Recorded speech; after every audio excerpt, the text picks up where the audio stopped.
Peggy 12.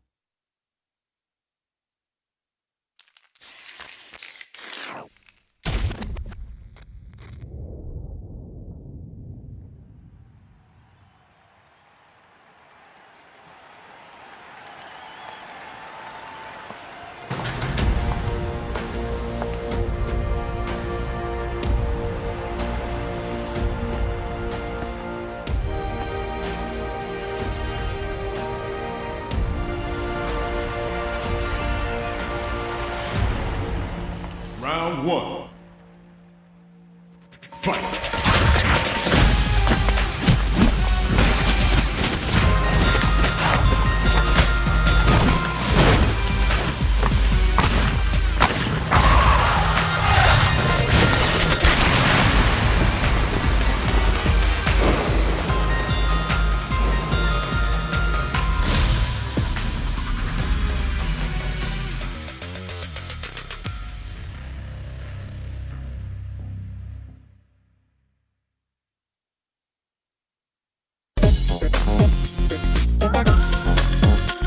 Simple and clean. Showtime, baby. Welcome to Sets. This will be a good fight.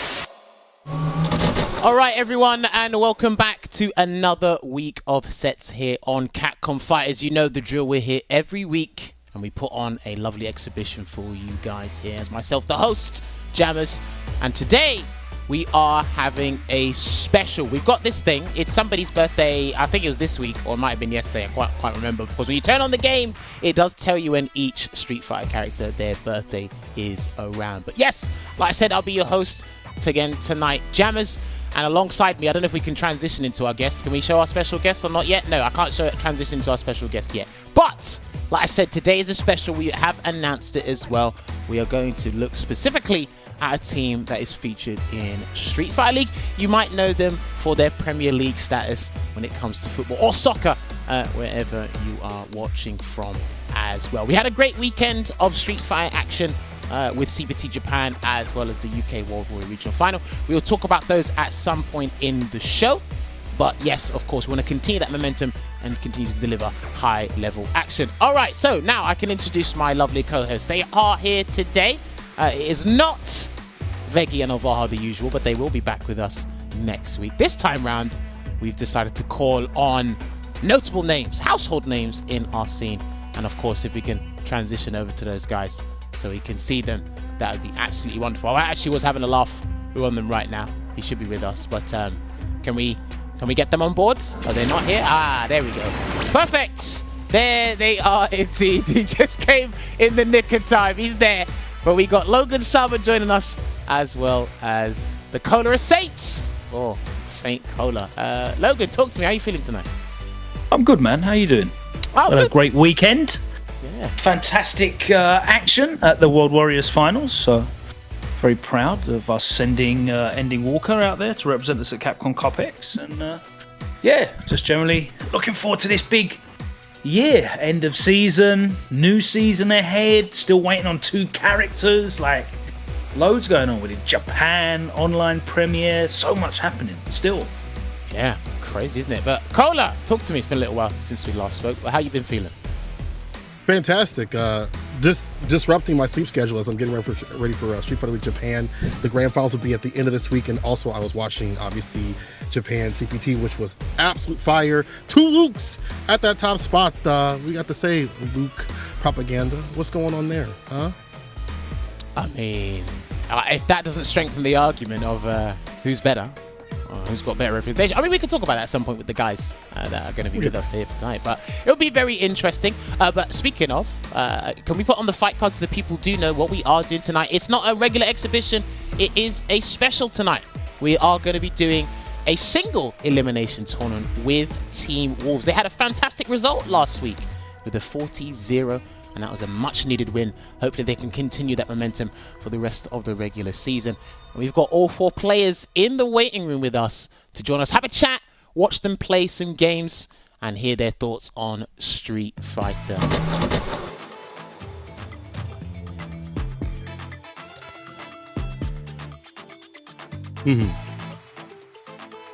SFL EU.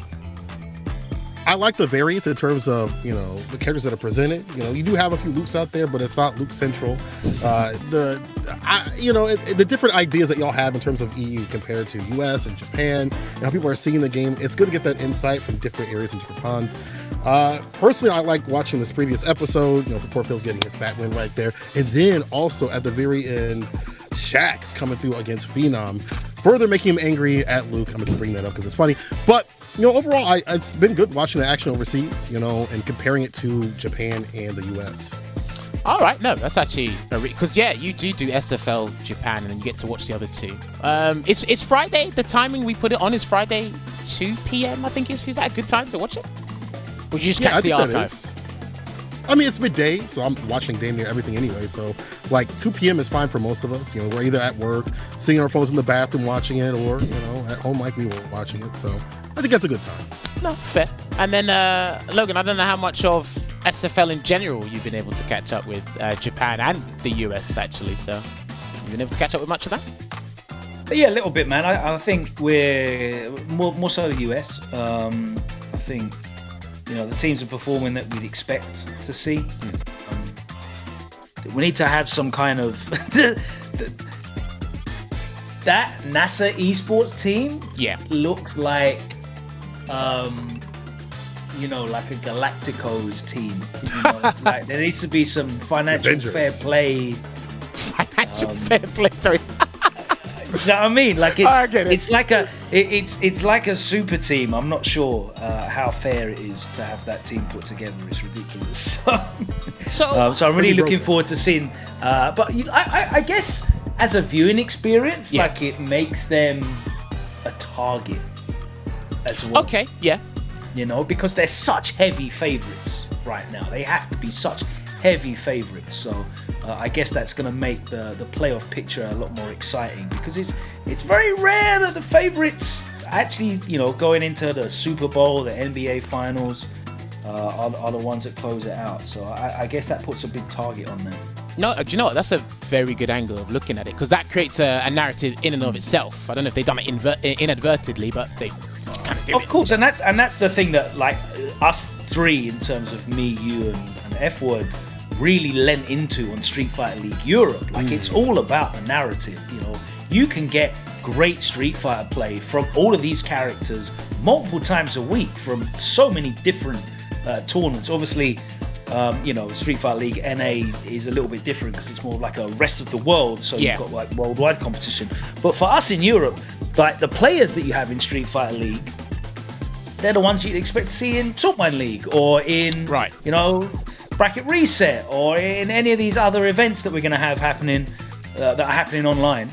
The fun part of it though is the drama, the narrative, the team synergy, how that might be working, how that might be failing, and how they're going to handle that. I think for me, Street Fighter League's all about the players as characters and personalities and the storylines that we've built going through. And I think for me, that's the real strength that we have in Street Fighter League Europe and at NA as well, man, because Rob does an amazing job getting these guys, the interviews out of these guys. It's great fun. Nah, it's definitely a thing indeed. Well articulated by Logan, good answer there. And it's good to hear your opinion on it as well, St. Cola, since you are involved in SFL to some degree, which is good.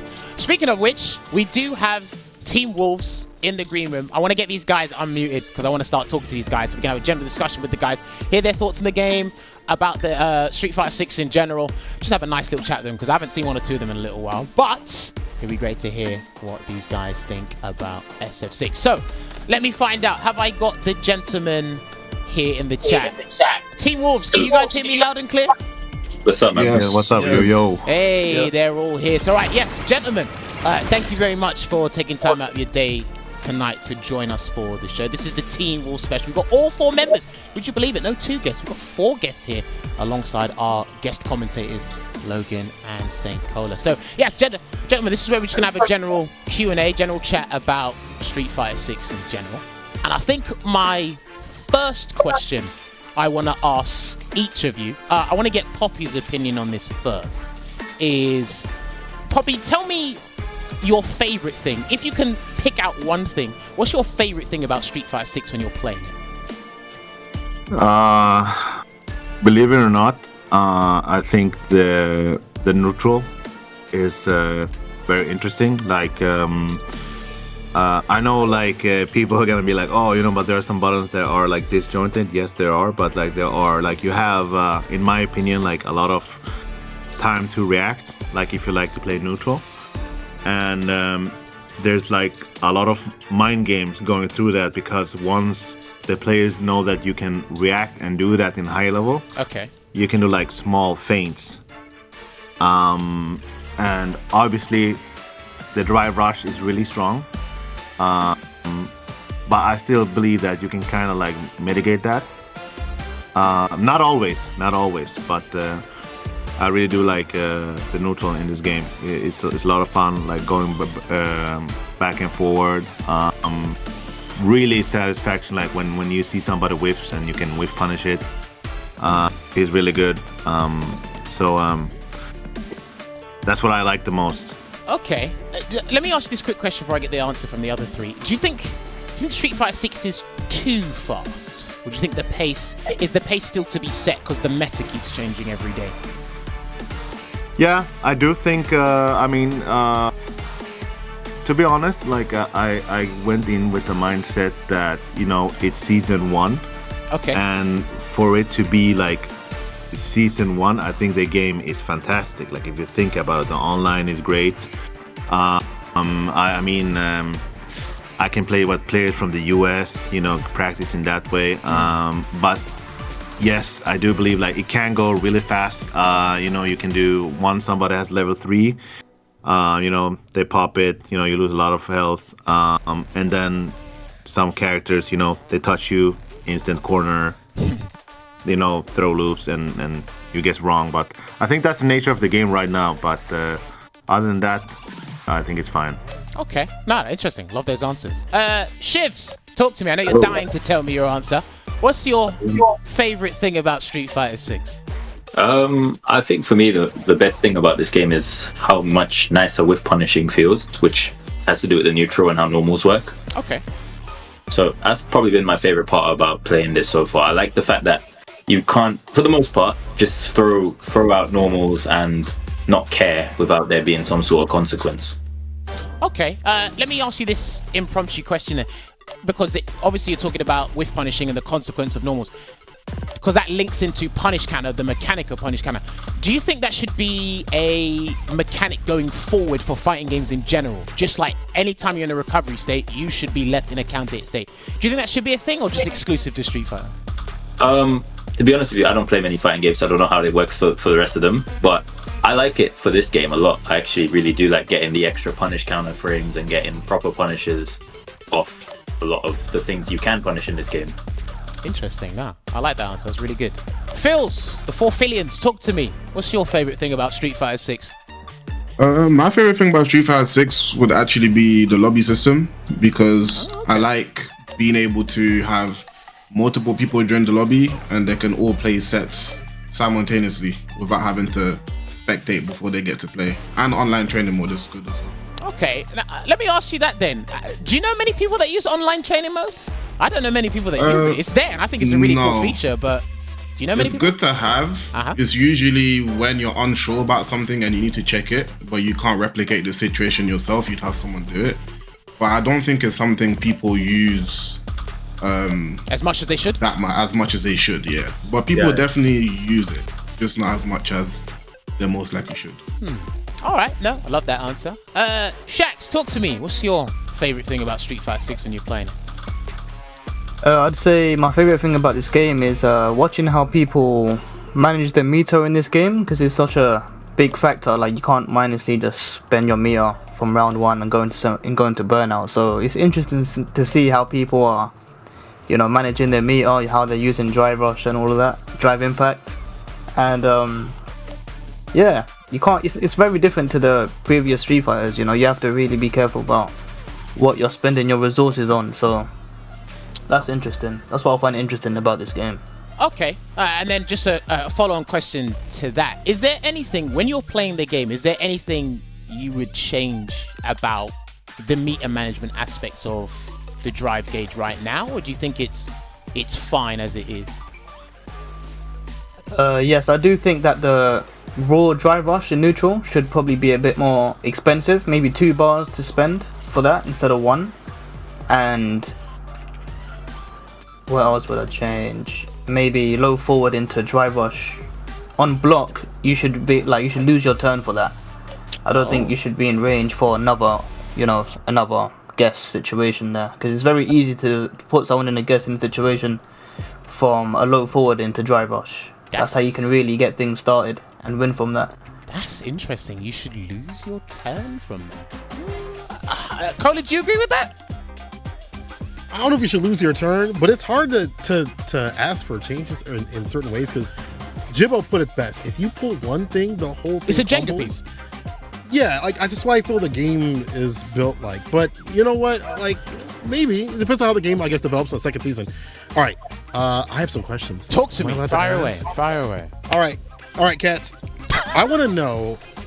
This is a very aggressive game. People get really upset. They get rushed down and get melted after level 3. All that yada yada. But I want to know how you've developed defense for your characters or for yourself. What's been like a big factor in terms of developing defense? And don't just say mashing perfect parry. Give me a little bit something intricate, because y'all are top players. Give me some substance. Shax, let's go. Oh, I'm starting with this one. Oh god. Okay. Like defense, what's that? I'm not gonna lie. What I do is I watch like the higher level players play in this game, and I'm watching Mena, I'm watching the Angry Birds, I'm watching those guys play, and I'm looking at the options they're using on Wake Up. They're not using the same options. As you see, they like rotating different options. Yeah. So sometimes they're doing like Mena, for example, does Wake Up, Jump, EX, flankable to beat like a shimmy or a throw attempt or whatever. So I'm looking at things like that and trying to implement it to my own gameplay. So I'm kind of watching how the top players deal with it, and then I'm kind of just taking note on what they're doing, so I can try and use it for my own arsenal. Okay. Go for the X copy. Smart stuff. Phils, outside of Amnesia, what are you doing? I would say that whichever defensive option you choose, you have to make sure you get rewarded for it. This game doesn't really want you to block. You pretty much lose for blocking. You lose drive gauge, you get put in burnout. The game is pretty much anti-block at this point in time. So I would say whatever decision you make, you have to make sure you get rewarded for it. So whatever you're looking out for, make sure you do get a good reward for it, whether it's the parry, whether it's jump out the corner, whether it's waiting for a whiff punish. If you're going to attack a throw, you don't really get rewarded for it, whether if you backdash or amnesia, if you're JP, or even wake up DP, you do get reward for it. So I would say blocking is always an option. However, in this game, it's usually not the best option. So looking beyond. Let me ask you this, Phils, before we go to Shibs' answer on that. Just telling yourself blocking's not the wisest choice anymore. How wild does that sound to you? That it's blocking no longer is the answer. You now have to spin the wheel and hope that you get the right answer. I mean, that must be fun to watch, but not fun to be a part of, right? Phils? That for me, yeah, my bad. Spaced out there. It's I personally don't like it because it forces you to make a decision. So, for example, if I was to compare it to, let's say, Street Fighter 5, right? Here we go. You would be able. Would you read it? I didn't say anything. Go on. No, I was just gonna say, you would be able to block, right, and potentially take a throw and reset the situation. Yeah, you can still take a throw here. Yes, you can definitely take a throw, but you can't reset the situation because drive rush is a thing now, right? So what ends up happening is you're forced to make a decision, which is why I said parrying or DP or something else that is not block is a better defensive option because it turns the table around and you're not in a constant loop, right? Yeah. So I would definitely say it's changed how you have to think about defense. You don't have to think about how you're going to escape. You have to think about how you're going to start your own offense. Yeah. Okay. No, Do you think if drive reversal was better, would that help? that eliminate half the problems in the game? I feel. That's what I've been looking for in terms of like a change coming up, because if I'm blocking, I could drive reversal after that or get some of that space with this place. That would help alleviate the pressure, in my opinion. But how do you feel about that, though? Do you think that would help out for a little bit more blocking than just rotating other options? I definitely do think it would definitely help out. However, because blocking it's in itself drains your drive gauge, you're going to be blocking a normal, which is going to take some drive off gauge, of you, and then you're going to Right. drive reversal, Yeah. which is going to take even more drive gauge. I had this issue in the early days. You're losing more than what's said on the tin. Don't Yeah. worry, drive reversal is still costing 2 bars, but the whole situation, it's more than 2 Might bars. cost you 3 or 4. Yeah. Right. Yeah. No, Maybe they could okay. do something like I don't know, if you have a successful drive reversal, you get a little bit of your drive gauge back for doing it. I'm not sure it does that already because it counts as a hit. I actually need to check that. That's a good thing. No, that's a good thing you brought that up. I'm going to check that when I'm at home in front of the game. That's a really good thing. Good suggestion. Back to the original question. Shibs, how do you improve, or how have you improved your defensive game in Street Fighter 6, or at least your mindset towards it? I've become a very religious man in the past 6-7 months. Where did that come from? What the? Because Every day Sunday? I believe strongly in praying to the gods in the sky and hoping you're right in this game. Honestly, I honestly, my mentality is you commit to a decision, and if it works, it works. If it doesn't work, oh well. Well, Straight up, that's how I think about it in this game. I hope you show up to church at 11 a.m. in the morning, not 11:01, to catch you out for that stuff. You know. Please. Anyway, Whatever's up there, please. Poppy. Next. All right, Poppy. What about you? How do you go about improving your defense in a game like Street Fighter 6? I think, I mean, the way so I play like a lot of different fighting games. Yes. And the way I always look at defense is to try to see what your opponent is doing, like active defense, like what is he doing? Is he doing like a spacing trap? Does he know what spacing trap? Is he just doing like mindlessly like throwing you? Okay, you know, how's the risk reward? How much meter does he have? How much drive meter does he have? I think there's a lot of things that I usually analyze on defense. Yeah.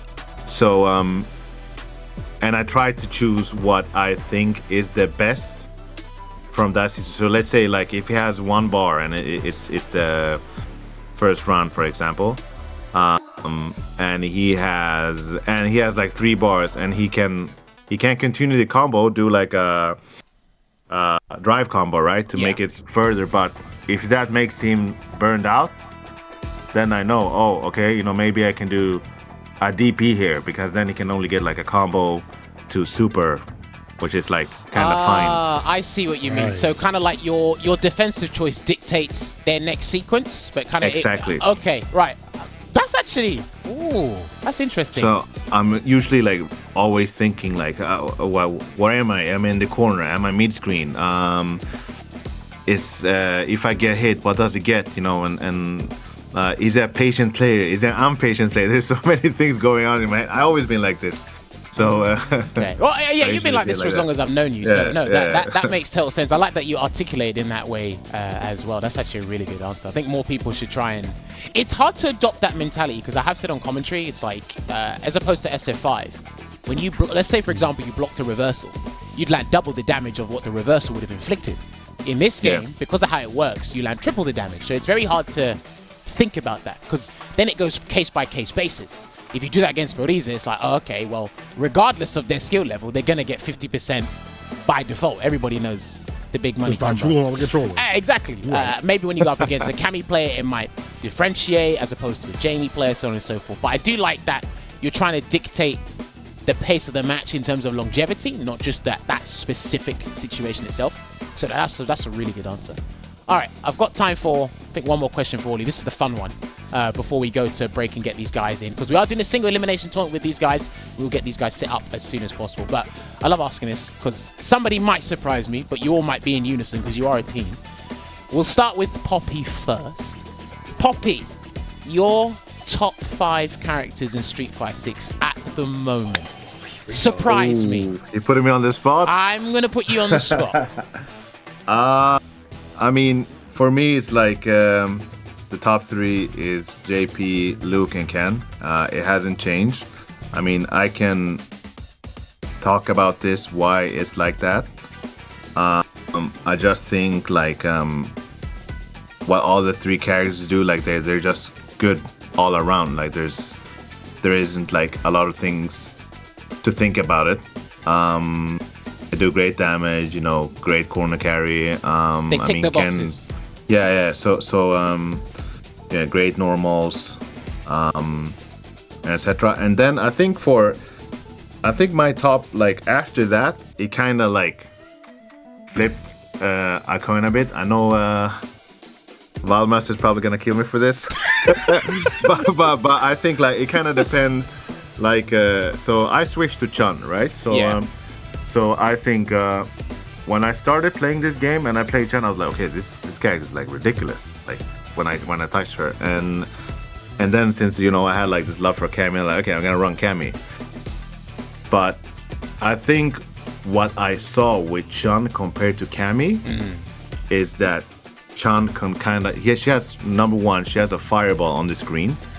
So all this craziness, like drive rush, slows down. People running in, slows down. So, and she has great walk speed, back and forward, and she has great whiff punishments, safe jumps, great damage. So level 2. Yeah. So I want to put her like in top 5, but I don't know if I think DJ is definitely up there, like guaranteed, and maybe Guile.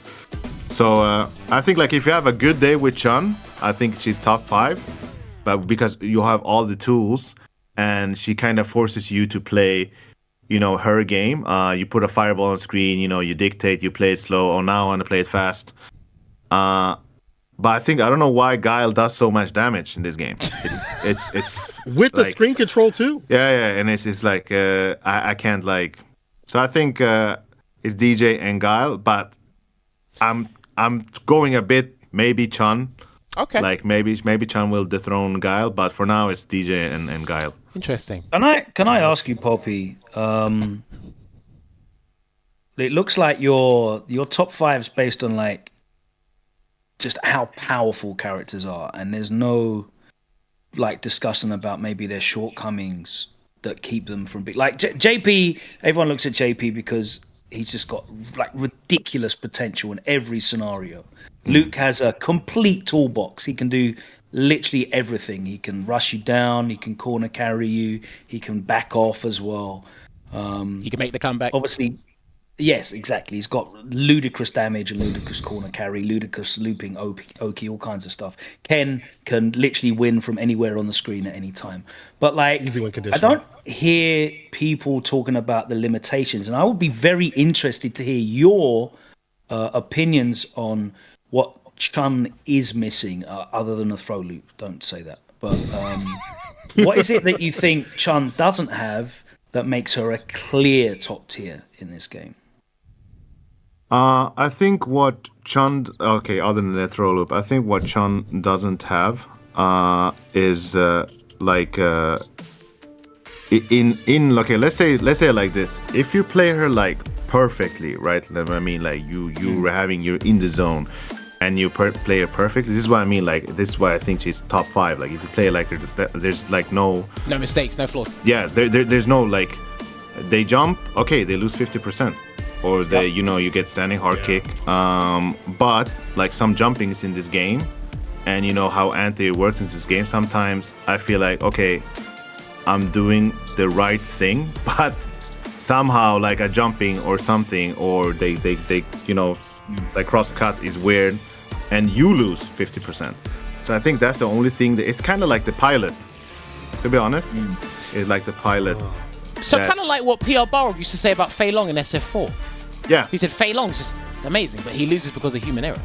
Yeah, and this is why I honestly think with Chun, and I know people won't be like, oh, she's not that strong, but if somebody please, they can tweet it to me. I don't like to downplay or anything. I mean, I play the character. I think she's amazing, and it's kind of like you said, except throw loop. If I'm playing like if I have a good day, I feel like I can beat like any character, JP. Luke, Ken. That's how I look at Chun-Li. I think she's. If you want to be a professional player and trust in your skill and ability, I think like Chun-Li and Luke are probably the best 2 picks in this game right now as the meta stands.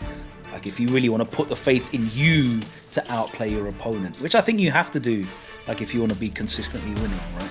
Yeah, no, I agree. All right, no, I really like that answer. Shivs, your top 5 in the game. Talk to me. To be honest, I have like 7 or 8 characters in mind. I'm sure everyone does. Give me 5. Yeah. I think Hair down.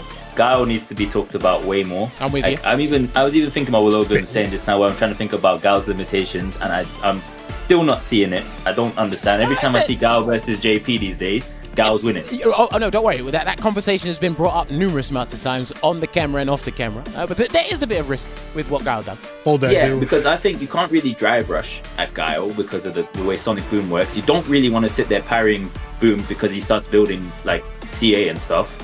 So you kind of have to neutral jump. But then SF5, you could neutral jump Guile's booms. Now you get drive rush, crouch, face, juggled. But maybe I'm just saying this off being a jury player because jury Guile is horrendous. But that matchup, yeah, Guile for me is, I don't know why he's not talked about more in like the top 3 talk. Okay, interesting. So you got Guile on there. Who else you got on there? Guile, Luke, Ken, Okay. those Chun-Li, Okay. and DJ or JP. No, sorry, DJ, JP or D- Cammy. Wow. So you wouldn't put JP in there by default? I used to. Believe me, I was the number 1 JP complainer. But you've even seen this in SFL. I really don't care about JP these days. I know how to fight. Yeah, him but pretty you well. play I know jury. he's strong. yeah, I play jury. Yeah, Jury does well. Yeah, that's what I So, mean. like- I'm looking from my perspective, right? Of what Yeah, my you know, character of course, can yeah. do. But Yeah, like, your character. Okay. my character can do this, but even when I play Manon against JP, I don't feel limited that heavily because I know how to kind of go against his tools. But like when I fight DJ, I'm like, what am I supposed to do here? Like, I just have to pray. Yeah, have Yeah. fun. I mean, keep going to church just at 11 pray. o'clock, and I'm sure you'll find the answer. Or you can go to the confession booth. They might find the answer for you. Who knows? But I do know JP is ridiculous, but at the same time, I'm like, man, DJ's hitting me twice and I've lost the game. So, True. On accident sometimes, so Yep. it makes sense. All right. Right, Phils, what about you? What's your top 5? Surprise me. In no order, because I don't know DJ, Luke, and Ken. I don't know how to order them, but in no order, I would say DJ, Luke, Ken. The number 4, I would say Gaio, and then Chun-Li. That'll be my top 5. No JP. Yeah, well, you know what he is. He's not going to. I know where he is, He's not but- going to put his own character but- in there. Is there a reason actually beyond you playing the character why you don't put JP at the top spot? I guess it goes back to what you were saying about character limitations, right? JP's limitation is his walk speed and also his style of play. He cannot turn his brain off in the same fashion as the other characters I named. Oh, man, told me I think at that. high level that actually isn't bad. That's not a bad point. At high level, I feel like that's a good point. When I say turn brain off, I mean switching the style of play. He cannot go extremely hyper aggressive or play extremely fast as a DJ or a Ken or a Luke. He cannot do that because he hasn't got the same tools to do so. He hasn't got the same. Who, Phils, who paid you to say this? now, can I say something quickly, Yeah, Jammers? you can. I also don't. Like, JP also has to hold button drive rush, which like characters with DPs don't have to do. I was about to say that. That's a big thing in this game. Having to hold button drive rush is annoying. Well, you know, you can use your drive reversal, right? I mean, that's a risk as itself. You know that. So We is talked a about that DP? earlier. So- I don't know where we're going with I this. can't. I mean, here's the thing though. Like you can't use your drive reversal all the time. Depends what he did drive rush from as well. Like if he did a heavy and drive rush or crouch medium, sure. You got hit with a light into drive rush. He done jab drive rush. Well, your drive reversal's getting blocked. True. I won't lie there. That's situational. Not being able to have a consistent answer for crouch medium kick into drive rush or button into drive rush is an issue. Because if you have a real DP, they true block string it. Because they know they have to true block string it because you're going to always DP.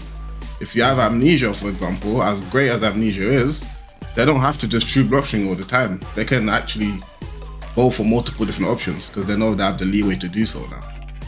And every single match, you're going to get hit with crouch medium kick into drive rush, whether you block it or not. Interesting. Being put in that situation where you know you're going to have to hold some type of pressure and you don't just have an answer to stop it. Yeah. I will. I'll consider your answer for this JP court case for another time. Shax, what about you? What's your Yes. top 5? Okay. Top 5: Ken, Luke, DJ, JP, and 5th is between 3 characters. So Guile, Rashid, or Cammy. I've not decided yet.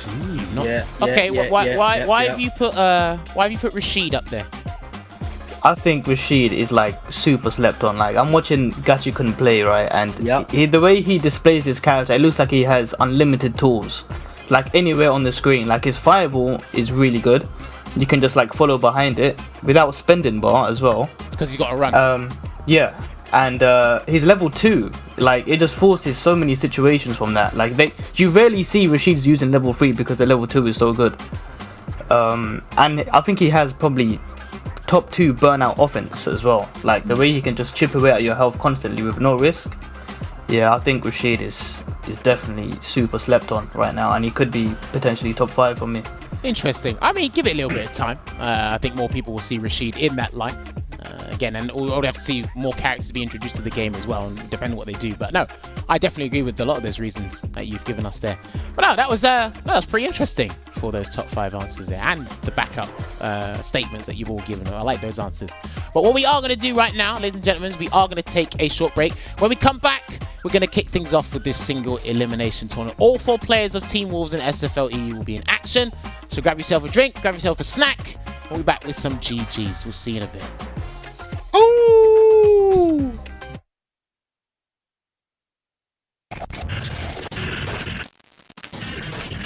Showtime, baby! Right now. Everyone's got a ticket for this Capcom Cup is getting a show. Right Final game, final round! You couldn't write a better story! Get into the ring! God, I'm low.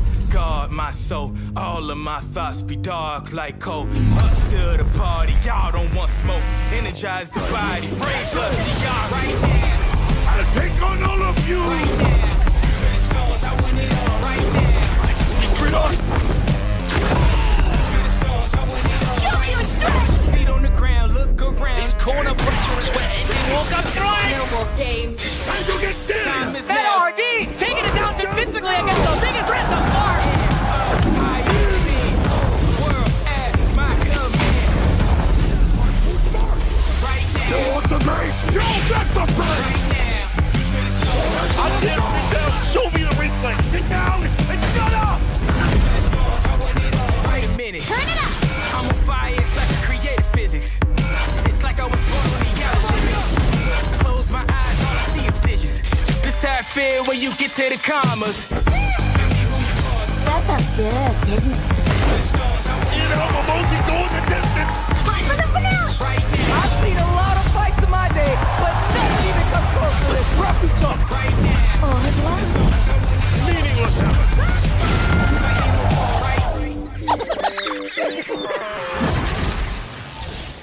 It's all day.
And welcome back to another episode of Sets. This one a little bit special as we will see who is the alpha of the pack.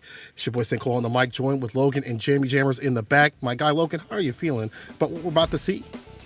I can't believe you stole my line. It's crazy. Yeah, should be fun.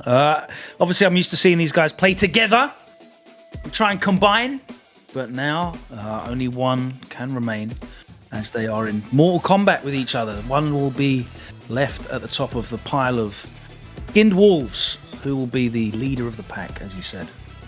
Yes. I like seeing these cats battle it out at Street Fighter EU, but I like also seeing them fight each other. And this is not training. This is a single limb to see, once again, who is at that top of the pack, who will get their opinions validated when it comes to the tier list, as we had heard a little bit of that variation. But at the end, we'll have a champion. Single limb, so not a lot of room for error. Yeah, it's a really interesting, like an exhibition. I really like this. Shout out to Wolves team for facilitating it and being down to do this. It definitely makes it a very exciting thing to do. To try and give a little bit more exposure to these teams on Street Fighter League. To shout out to the Sets team for putting this together and Wolves, because I think this is really fun.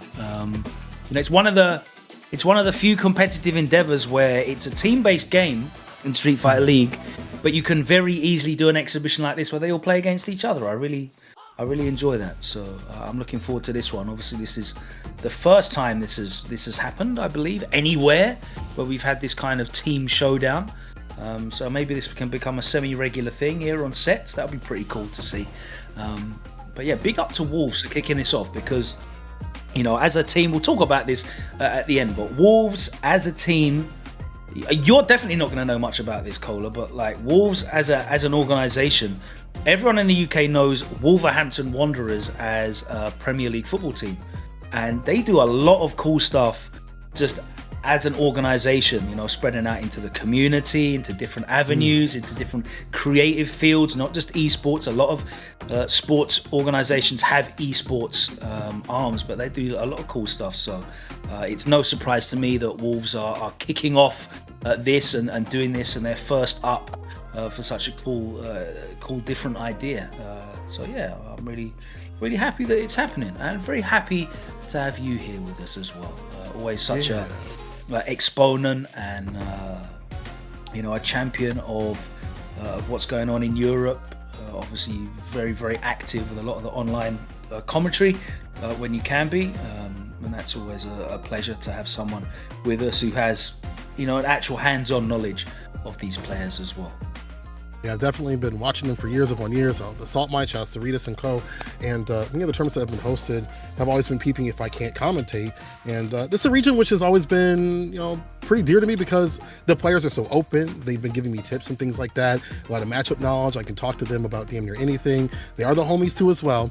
And I just, going over even the UFA last year, I wasn't able to go, I'm sorry, I guess 2 years ago, it was 2022.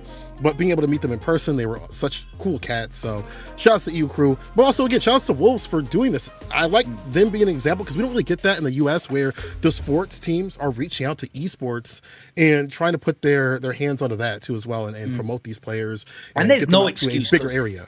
Your organization's really got too much money. Yeah, crazy money. Yes. They could do this as a tax write-off. So come on, I want to see some big franchises in the States. Shout out to Giants can get on this.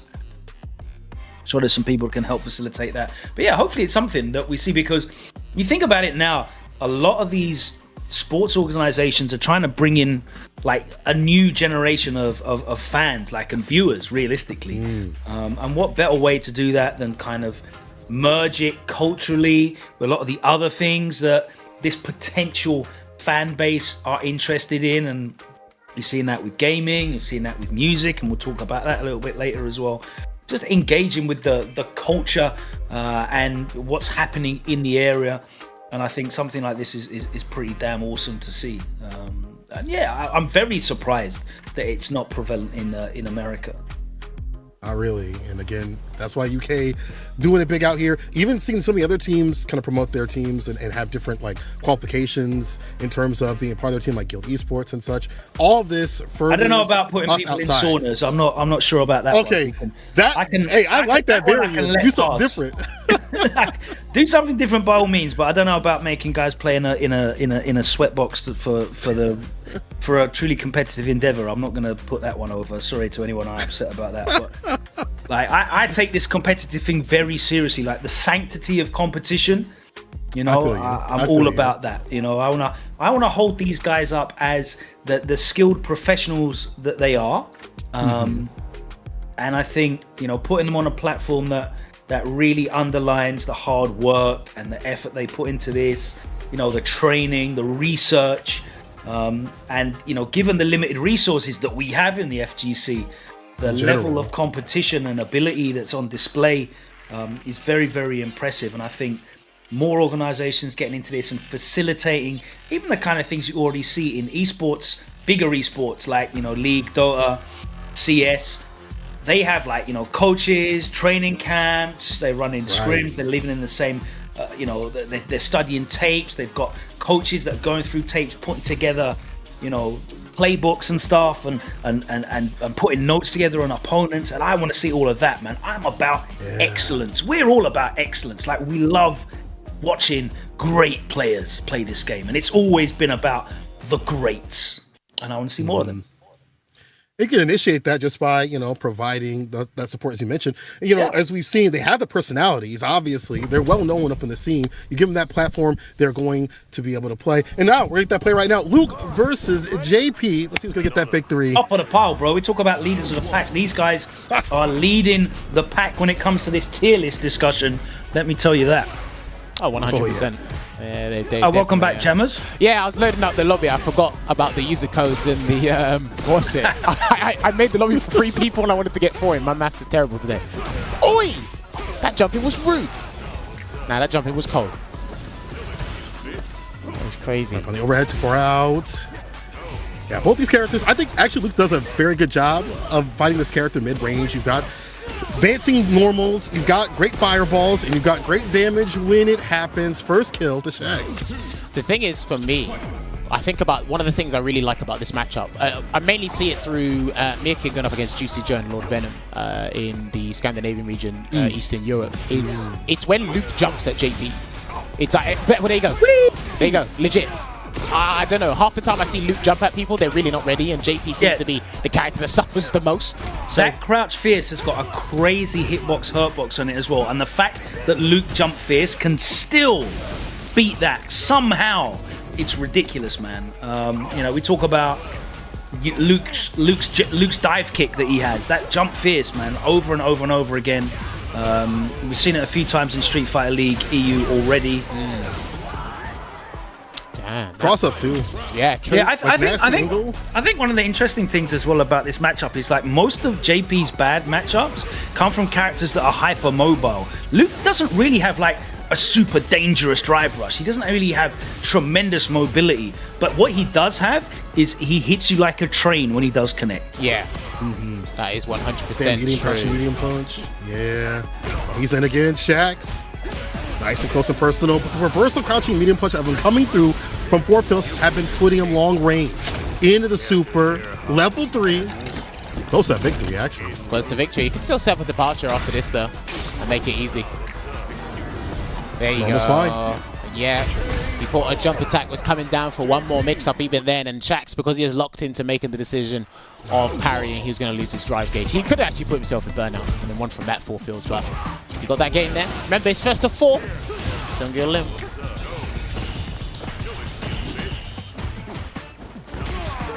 Ah, yeah, see, and that had to have been an overhead, a crouch fierce, a little bit too late. Look how much damage the character gets off, just one single jump in. Amnesia on the overhead. I don't think you can actually punish overheads that come from a drive rush when you do amnesia, or catch them anyway. Maybe in the corner you can, but mid-screen I'm not sure. There's a drive rush cancel. Get a flash knock his way across the screen. Try to go for an empty jump low. Fields was ready.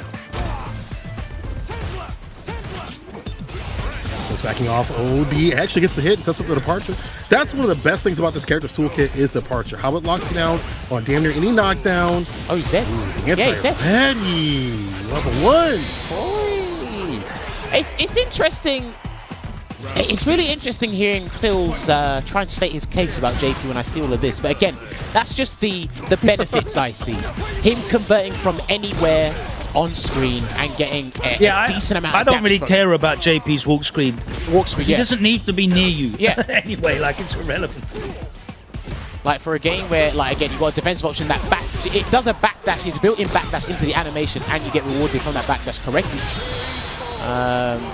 I do understand the drive rush cancel on block, and you can't do amnesia, but it's like that's a very specific, nuanced situation.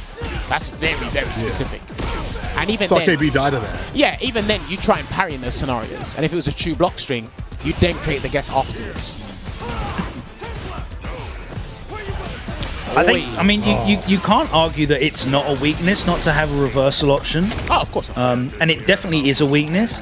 But the thing with JP is, like, he can just wait and commit to his guess. And if it works, as you'll see here, okay, didn't convert that into anything more. But, like, if it works, he always has that threat of doing 50, 60, 65% when he's got the resources of almost any opening. It's like the return, like the reward, I mean, in terms of like the exchange. Like, yeah, I blocked this out, but in reverse, if I hit you with 60%, it's corner carry. Oh, damn. That crouch fierce is absolutely blessed as an anti-air. Good to see underneath the teleport or the departure. Dude, I'm telling you, and he almost got it. No, Shax had the right idea in terms of a real optimal punish to the drive gauge, but yeah, just a tad bit too late. But no, ROI in this game is actually really huge. And this is what the guys were talking about on defense. It's like the reward you get from those defensive choices.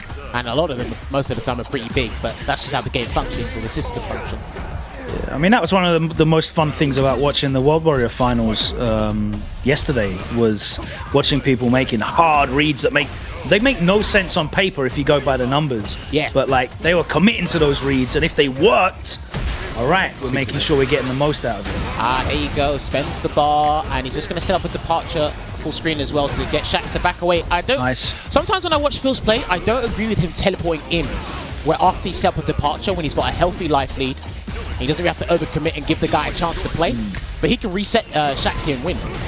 I think that's literally the only thing that I watch Phil's and really think about, like his decision making. Yeah. It's still, I think, needs a little bit of tweaking, as this is definitely going to kill. 100%. I'm not making that mistake. Don't worry. There you go. Yeah, better than dead. Shax is back, but I had to spend all that bar for that, so that's off the table for a little bit. But again, has Phil Phil doesn't have any bar? I don't think so. Well, the thing is, he's got 0. Like, JP builds Super Me at an incredible rate, faster than most characters, because again, how he functions and how his toolset works, he actually doesn't need to spend Super Meter in most scenarios, and he actually uses all 3 of his supers on a regular basis. And you're continually blocking specials over and over and over again as well, right? They're always making contact. He a battery for that reason. Can you imagine if they allowed you to whiff normals like back in the day, and he built me at double the rate or double the speed? With Ghost? Don't give him ideas. Can someone mute jammers for that? Capcom gonna hear that and be like, this guy's spitting. He know the game, he's spitting. Let's let him. No, I could never balance the game. Oh, nice swipe. Whoa! Swipe against a drive rush. He's so ready. 4 fills on game point expeditiously. Dude, he's 3-0 up. That's crazy. Who's got here? Took off our coats. Go. Again, still got to watch out for that jump game from both players, actually. Nice trade there. Works out for 4 fills with the sweep. Ooh, lovely conversion into the Triglav. The spike. Going to send away a Phantom as well to push Shax full screen. Low on drive gauge once again. I think you're always going to see Luke low on drive gauge in this matchup, because his only real tool that he can use, like from further than mid-screen away, is OD Sandblaster to get the knockdown. Yeah. So you're going to see a lot of that. You're going to see Luke always at 3.5, 3 bars, even before he does the low forward drive rush in. So it's like super drive rush intensive to even close the gap on JP for Luke. Which is why the jump comes in. Yeah, there you go. Which is why the jump has such a huge effect on it. And to be fair, jumps are kind of low risk depending on the character you're fighting. Huge reward. Boy, if he back roundhouses you out the air, then. Oh, forward roundhouse. Yeah, that's a little bit different. Yeah, that's gonna lead into quite a bit. Haven't seen that too consistently, but right now, for Phils. Yeah, he can burn him out. I'm at. Yes, sir. Side switch instead. Anti-air's right there with the crouch fears. Air throw. For Phils with the OD departure. Gets a second snap. All right, there we go. Try to get the check as well, but the Sandblaster beats to the punch, and that could have been the game if Phils was confident in the cancel there. Shaq's gonna have to spend level 3. He will. Oh! Whip! Plus on whip for Phils. Finds a punish counter and puts down Shax, moving on in a single Olin bracket. All right, that was actually pretty good stuff. Solid stuff there from Phils. Super impressive from Phils, man. You know, a number of drops there from Shax, which is unfortunate, but I think Phils looks super confident, very, very dominant in the mid-range as well. And it really highlighted how, you know, Luke's tools to try and engage with JP are very predictive based. There's not anything that's really very reliable. It's all like Hail Mary stuff, big jump ins. Yeah. You know, using that OD bar for the OD Sandblaster to try and hope you get a knockdown and dash behind it. There's not a lot of reliable ways for him to traverse that neutral against JP. All right, there we go. So that was actually a good one. Apologies about that because I actually am on the Discord with the guys now to get things sorted. So that was a really good set. So Kelly, you got anything to say about that set as well? You know, I want to agree with Logan's point about, like, there's no way to get in. You're already put in burnout and not making the most of these opportunities that were given to him. But like that's why Phils got the win. Also, we saw Phils talk about how he was active on defense. He wakes up with buttons, he wakes up with parry and things like that if need be. Like activity made it hard for Shax to get a read when he was in. So Phils, all four of them moving on dominantly. Right. Give me 1 second. If I can just get the slides changed so I can double check something for the lobby. Perfect. There you go. So yeah, let these guys have a little chat amongst themselves. I'll be back in just a sec. Taking over. No, Jammers is doing the very thankless task of managing the lobby to make sure that these games can continue. So we have lost Shax, which for me is a bit of a surprise because Shax, I think, has been one of the most impressive players on this team in Street Fighter League so far this season. I think, you know, he's the one with the most Street Fighter League experience as well, of course, having gone to the finals with Mouse last season. He was there at Capcom Cup for the Street Fighter League World Championship Finals, and had that great performance against Pugera, didn't he? Yeah, and Phils has been taking a little bit of a break, going back to the future. I'm sorry, back to the stick, back to the fives, and I didn't think that he'd be so, you know, ready to fight Luke, but he looks prim and proper, moving on. But now we have Poppy and Shibs. Poppy talking about that Chun-Li, a character that, you know, it's Pax's birthday. First of all, shouts to Pax for his birthday, but also one of the first people to recognize how strong that character was, saying she has great anti, she has great tools, and people just didn't believe until they saw Moke, Valmaster doing work. You know, you could put the tools in front of people, but they have to play it out. And after some time and grinding it out and understanding how to use this character that's more technical, I think, you know, I think what Poppy said, right? I think what Poppy said, it's there's some characters that are like very, very obviously like day one strong, right? Ken, straightforward, just very, very strong character. You don't need a lot of experience and nuance to get the strength out of Ken.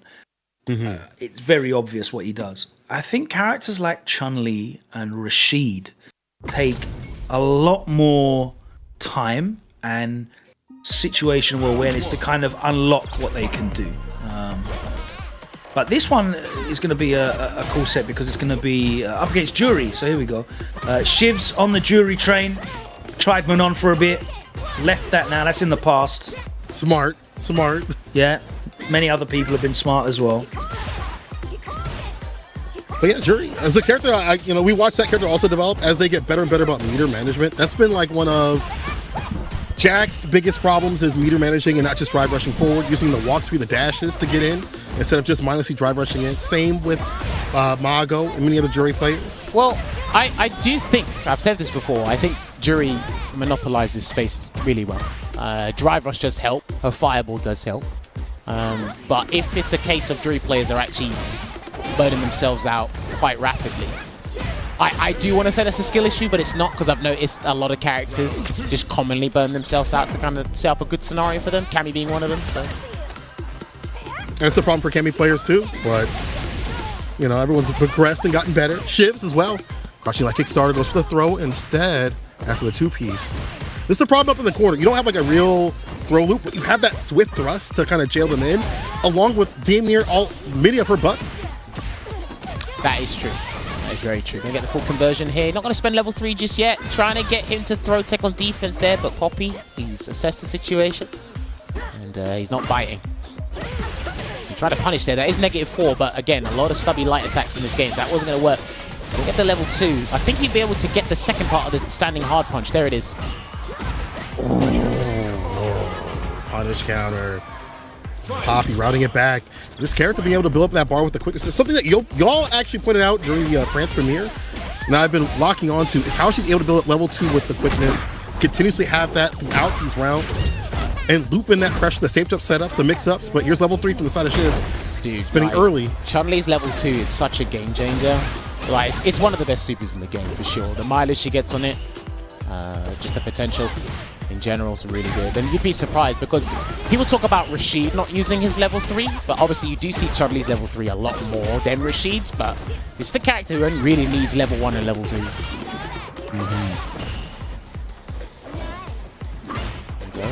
It gets the turn back as well. Low on drive gauge, both in the amber here, but Shibs is trying to burn out Poppy before the other way around. That's why he did the DI.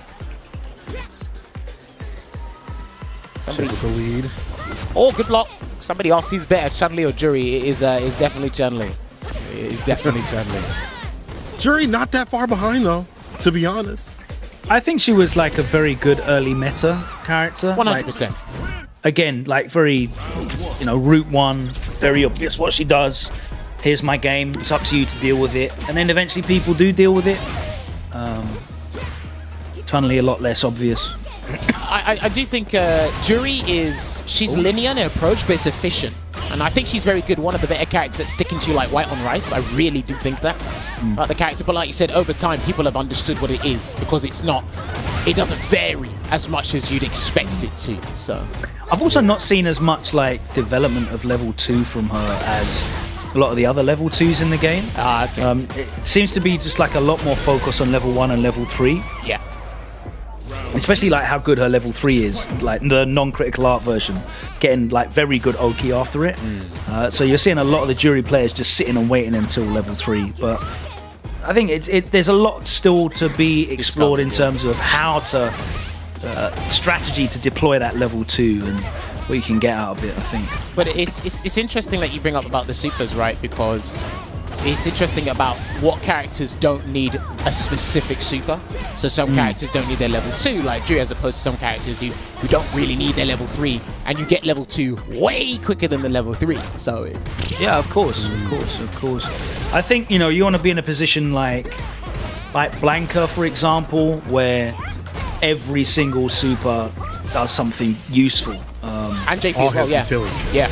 Yeah, I mean, JP's got a fantastic suite of them, and he really needs them a lot because having no reversal is a big deal. But yeah, I think Blanca's in a great position. That's kind of like the dream. You want, like, let me just tag some damage on with a level 1. Let me mix you the hell up with a install level 2, and let me make sure I get the kill with this level 3. And that's kind of all you need. Really. True.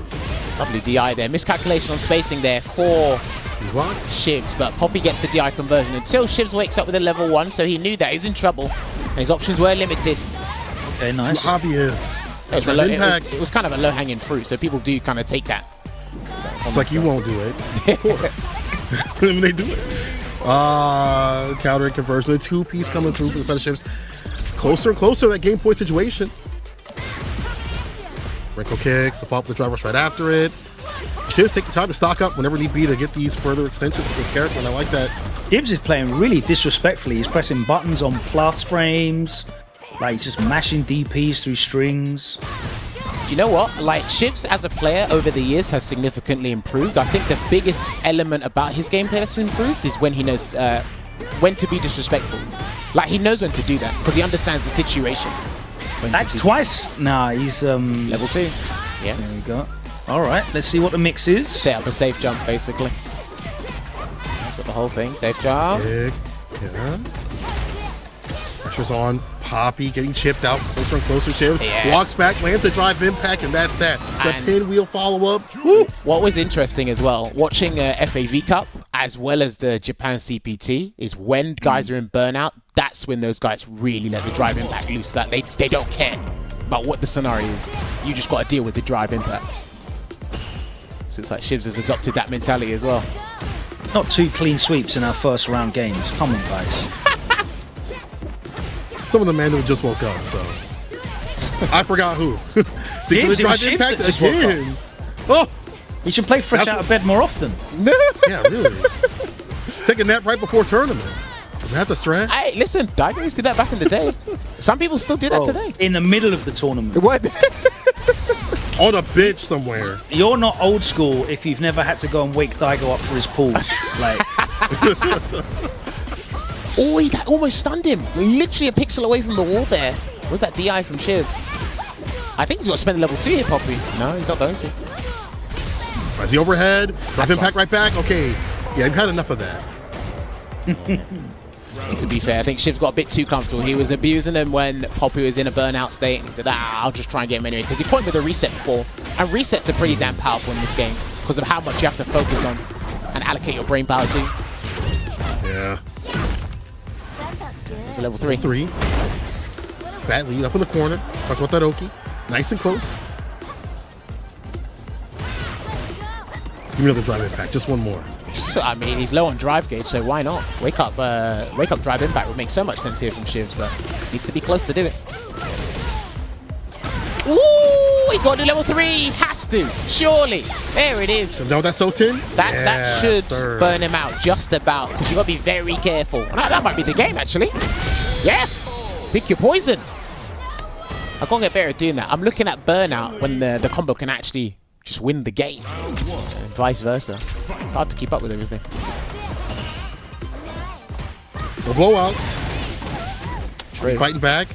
But this could mean that Shibs like pulls back a little bit and stops the disrespect, peppers it in, and then it's a different look here for Poppy to have to adjust to. Lightning legs as a wake-up option, one of the best in the business. You get so much off a punish counter, so much reward in terms of corner carry. There's an overhead, once again, that you pointed out. See, and what's really good about that one is that's the meterless anti-throw tool. The other ones are, you have to use meter. Cammy's got to do it. I think Jamie's got to really use his EX dive kick to get any sort of mileage from it as well. So, Walking camp, but it's a risk. Yeah. All right, there you go. Can get the conversion here. He was waiting for that counter hit from the light punch there. Didn't quite get it. Burnt out here. So Shibs can burn him out, and he gets the grab. The fireball, yeah, at that distance, can't hit the drive impact. Damn, really good stuff here. All right, lightning legs there. Take him across the screen. Just waiting there, Shibs, before he pounces in with the jump. Poppy has to wait for his drive gauge to replenish a little bit before he goes in for the drive rush cancel conversion. But in the process, he gets hit. There it is. I like more of these close-range fireballs. They've been stopping the dash ups, the drive rushes, eating through the armor as we saw previously against the drive impact, making Shibs really rethink his approach, and now going to the air. Well, remember, Poppy did say when you put a fireball on the screen, it kind of just slows things down, right? It just, things come to a halt. And it's very good. Once you put something, a third party on screen, as you say, things do come to a halt. And that will be level 3 to make things. I really like how Poppy has started choosing to not anti-air sometimes, because you'll notice that Shibs jumps at him and does the super late dive kick, looking for that Tensho up kicks to come out. So that round, literally 3 jump-ins back-to-back. The first one he did the Tensho as a normal jump-in. The second one, Poppy just happily just blocked a normal jump-in. The third time, you saw Shibs try and dive kick, and he got punished for it, so it was too high. But nice stuff from Poppy. Just varying it up a little bit. Of course. And, like, Jury's got a dive kick that it can be made unsafe depending on how close you are. So, like, allowing the jump in to happen, it does make a lot of sense. You are giving up a bit of drive gauge in the process, because if you do a regular jump, you do anti-air. It's a heavy attack, so you lose like half a stock. So it's definitely like a hard read, but 100%. This game is so much about reads. I think Street Fighter over the years has changed from systematic mechanical reads, or the system will save you, as opposed to like now it's purely hard reads now. There's a strength and depth in the system, but it's like, no, this will work, or you'll be heavily rewarded when you do get that hard read. This game, there's an overabundance of it, I should say. Yeah, really. It's not a Shibs on bad set thing. point now. No, it's a different sort of taste, you know, which I think is okay, and will be adjusted into things better off, I hope. But right now, I think it's fine. Shibs also fine right now against set point. I think there's a lot more like player development to do before you reach the limits of where this game is now. You know, it doesn't need something. It doesn't need huge tweaks. No. Oh, that's it. But this level 3 is Level going to be huge. Should close it out, and that should be the end of the set. Yep. There you have it. Not a clean sweep there. It will be 4-2 to Shibs, taking out Poppy in this single elimination, which means we'll get Shibs going up against 4Phils in the final there to determine a winner of today's exhibition. But again, really good back and forth between those guys. That was a matchup I saw a fair bit in the early days. I don't see it as much anymore, but I think it's more because you don't see more of Jury, and we've kind of not fine-tuned. We found who the dedicated Chun-Li players are, so I guess I've seen more of those guys as opposed to just anyone playing Jury. There's a really strong Chinese Jury player. I keep forgetting his name. I keep forgetting his name. No, Bro, when are they going to force the Chinese players to play on like YouTube and Twitch? They have to rebroadcast you know those. Surely like that's Goju or like something? surely that's a disadvantage. No. It must be like for the rest of the world, because they're playing in secret. And we don't know. Do you know what I mean? No, do you know what? He's brought up a very fair point, because when we actually do want to look, we can't find them, and out of nowhere they're super good. Like how much of Zhen's play did you get to see before Capcom Cup?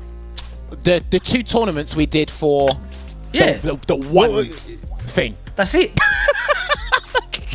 Like, let me tell you, when DCQ turns up to Capcom Cup this year and smokes everybody, don't tell you I didn't warn you. What me and you were talking about yesterday? Better get that Billy account, bro. Anyway, there may be a lot of Capcom, we need to make sure that these events are obligatory restreamed and put up on that Capcom Fighters YouTube. Sorry, Logan, this is deep in Logan's feelings, because he has got a point. And at Capcom Cup, there may be a capital exchanged. I'm going to put it the nice way. There may be capital exchanged. Anyway, right, this is what it's looking like right now. So the final single elimination we'll have for this tournament will be 4Phils going up against Shibs. I need to run off and get this set up, but guys, I'll leave it to you to break it down before we jump into it. So all you go. It is going to be JP against Jury, and this one is going to be all about cat and mouse. Is Shibs going to be able to drive rush his way in past the obstacle course that the 4Phils is setting up? That's going to be the big question here. It's difficult because it's not just about the ghost. Obviously, she can get through that with drive rush medium punch and her other bless button. She's got the dive kick too as well. Call out, but when it works, she's in close to get and apply that pressure. But you have to worry about like crouching medium punch, staying fierce from his character. Crouching medium punch especially counters so much in terms of drive rush. Disjointed leads into so much for the character overall. We see this matchup also in the last episode of Street Fighter League EU. I just watched that before coming into this and saw that 40 baller come through on both sides for both players. So we'll see if they have that knowledge. They obviously have the knowledge of that matchup as shown, but I want to see what happens when they play each other on a first to 4 sort of situation. Yeah, this isn't going to be gimmicks. This is going to be, you know, one fairly first to 4, slightly more extended set. So, you know, you're going to have to put together an impressive run here. Both these guys putting up big results already today. I think, you know, the way that the 4Phils, you know, swept that, I was very, very surprised. You know, Shax, as I said, is one of the strongest, most experienced players on this squad. So that's a big result for the 4Phils. But, you know, he's been coming into form on Street Fighter League recently. Maybe it's just the joy of rediscovering playing Street Fighter 5, taking some time away from Street Fighter 6. You always see that, man. You take a bit of time away, you come back to the same problems, and maybe your mind just has different solutions to them. It's just been fermenting in the back of your head, and you come back to it with a different outlook. We'll see now. You gotta imagine these players play 8 hours a day with the great net code. You're gonna see those issues in the boils and things like that come up a lot quicker. You're gonna be a lot more annoyed. So taking that break definitely looks like it has helped out the 4 fills, but Shibs, going back to how he was playing previously, his bar usage was so good in terms of always having drive gauge. He's gonna need that right now because this character puts you in burnout. He's a bear in burnout, of course. Do you know what, as well, that I find interesting about Shibs is where he chooses to be disrespectful. It's where he was so disrespectful. He pressed on every drive rush button. Every drive rush button that was plus, he was pressing jab straight away. Well, I mean, even then, right? It's like who he chooses to be disrespectful in what environment? Because, we're having a single elimination tournament here. I guess he understands the stakes, but I'd like to see more of this disrespect in real competitive play when he's playing in CBTs and stuff. That would be really cool. That's gonna be the round though. Disrespect does get punished, so yes, let's not forget about that. Yeah, I mean, that's the thing about it. It's not a stable win condition. You can't repeat it. They're all risks, and with great risks come great punishments.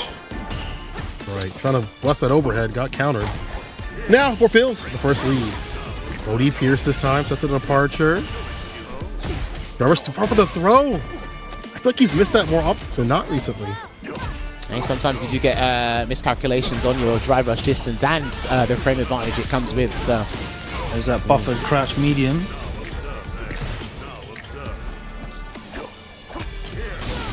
I guess this is right. Come on, Grab tried to be sneaky with it. Didn't quite work out, but he'll get the round anyway. Now I know that Command Grab has a ton of recovery. Some characters can get it from full screen, but not in that scenario there for Shibs, unfortunately. Ooh. Morphils get swept off the feet. Do you know, they just went for a reset. All right. I was thinking about this earlier today. When it comes to punish counters, when you're looking to when you land a punish counter, I think there should be a consistency across the board for normals, kind of like how there is for the supers. So level 1s take half a bar, level 2s take 1 stock, and then level 3s take a bar and a half. I think there should be some consistency when you land a punish counter normal across the board as well. I think some normals scaling up with heavier, or just they all do the same? Yeah, because there's some normals where if you land them as a punish counter, they take away 1 stock, but then other heavies, they'll take 0.7 or 7.5. Okay. I think there should be consistency across the board in that regard, if that makes sense. I was thinking about it earlier today. Which way would you like the consistency to swing? So it's more conservative, or all of them taking a bar away? I think all of them should take a bar away, but no, all the heavies. If you whiff punish or land the heavy as a punish counter. So that's like your standardized, air quotes, crush counter. Yeah, situation. And if you land the punish counter medium, it takes half a stock or something, and then lights, they take away just a slither or something. That might help to, stem down some of the pressure you have from those top tiers, because a lot of their just me. Because punish counter with the stand fierce off of JP and things like that. I'd have to look at across the board, but first glance don't look that bad. I get I was thinking about it because again, I'm looking at whiff punishing scenarios and watching people throw out heavies with no risk, jump ins and stuff as well, punishing reversals. Again, it's just a thought I had earlier today. I'd really need to go into all the normals and think, okay, maybe I need to backtrack or backpedal on my idea, but there's so many mechanics in this game though. I see a lot of people propose changes and they don't think about far-reaching. Yeah, I mean, like Shax mentioned, he wants drive rushes to be 2 bars, right? Now that makes sense when you're like DJ or Jury or even Luke, who does back roundhouse punish counter and drive rushes behind it. It does a million damage. That kills. But exactly, or even Ryu, even Ryu getting punish counter roundhouse, he should be able to dash behind that. That guy should do damage because he doesn't do anything else, I think for me, we need more instance by instance changes. That's very specific. We know, but we don't doing it once a year. True. Like poor time into doing that once again. You know, They have the like, data. If the issue is like, oh man, like DJ and Ken and Jury, like they're drive rushing at me and I can't, or Guile, I can't do anything. Oh, all right. Make their drive rushes a little bit worse, because you don't need to do it to Manon and Geef. Like Geef having to pay 2 bars to drive rush is a madness. Yeah, it's a madness. He's already an exorbitant character as it is, so it don't make no sense. He needs all the help he can get. Ooh, that was a sick answer. See if this level 3 helps Shibs though. I mean, yeah, that was a good level 2. I do like when Phils uses level 2 to get out of a scenario. That is really cool. Unfortunately, he didn't get any reward from that. He didn't do that enough on Sunday. Yes, I agree. Cole, if you watched all of it, there were some instances where me and Logan and Sengan actually were talking about Phils' level 2 usage.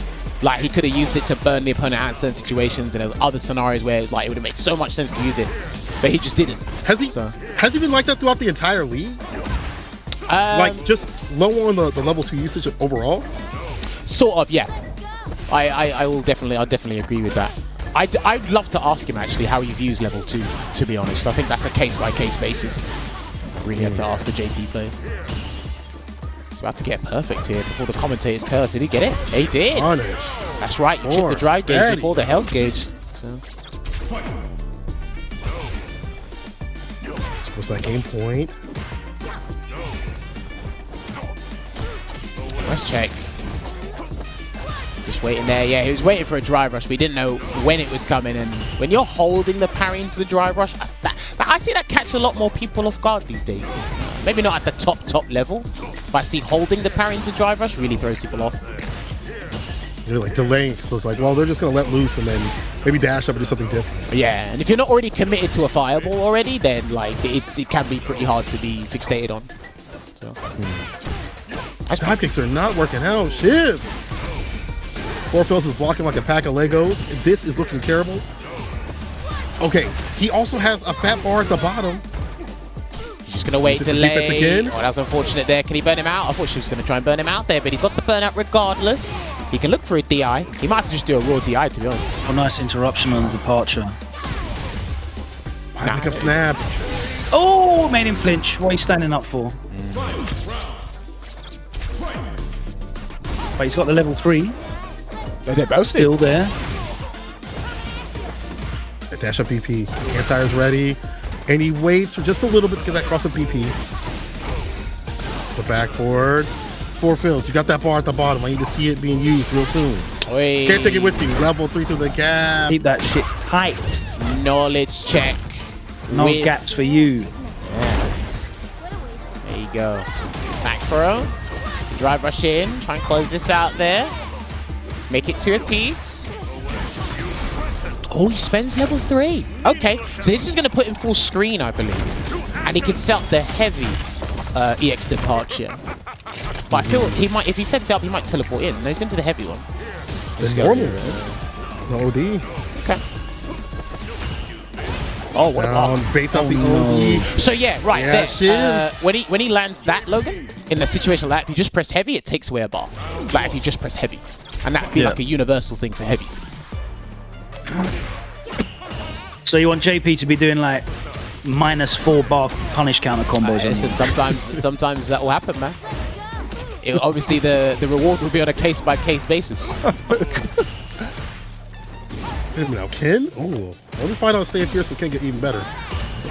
Maybe, but no. Logan's talking about if the guy had level 2, and then the double drive impact combo sequence, then that would be crazy. Oh, that's what you mean, the follow-up with the gas sequence. Okay, yeah. Okay, no, don't do that. Don't do that. Never mind. If it don't help Ken, and it don't help, you know. Yeah, I mean, maybe Ken could get a stagger state punish counter fierce, yeah? Got to take away that stab roundhouse state then. No, because that's a launcher. You know what I mean? That's still a good punish counter. I got to run behind that. And you have no problem doing that. I'm with Logan on this. Of course you are. Oh. I'll give that up. What? I get grounded, stand fierce, punish counter, and I can just drive rush behind it. Yeah, cool. I mean, I'm good. I'm good. I'll take that trade today. I'll take that right now. Yeah. Oh man. Nice jump. Phil's about to take this. Yeah. Whoa. Oh, jumps in again. Anti-air. Shibs. The crouch feet. Someone time out. Deli Ninja can't be saying them things. In the chat. I'm not going to have such offensive language in the chat. Gets a forward throw and tries to bait an amnesia of some sorts. They didn't quite work out there for Shibs. Now he's trapped in the corner. Phils can build his level 2 in time, actually. If he does the target combo, he can get level 2 from it, but he didn't. Almost burnout. Oh, he tried to hold up. More hit. That bar. Oi! Dash up amnesia. Okay, I like his choice. 4 Phils. He's going to hold it, though. Wow. Yeah. Oh, where was the pickup? Drop reversal. See- And a follow-up. That would have been a clip. 4 Wow. Phils. But still, that's it. 4 Phils is your alpha of the Wolves. Just realised you set this up. It's first to 4. Yeah, we did. Of course, 4 Phils was going to win it. It was rigged. He We pulls out tell that you. extra fill every time he has a game. We didn't They tell just you. cycle the Phils. How could he not be the first to 4? It was rigged from the jump. Logan exposed us all.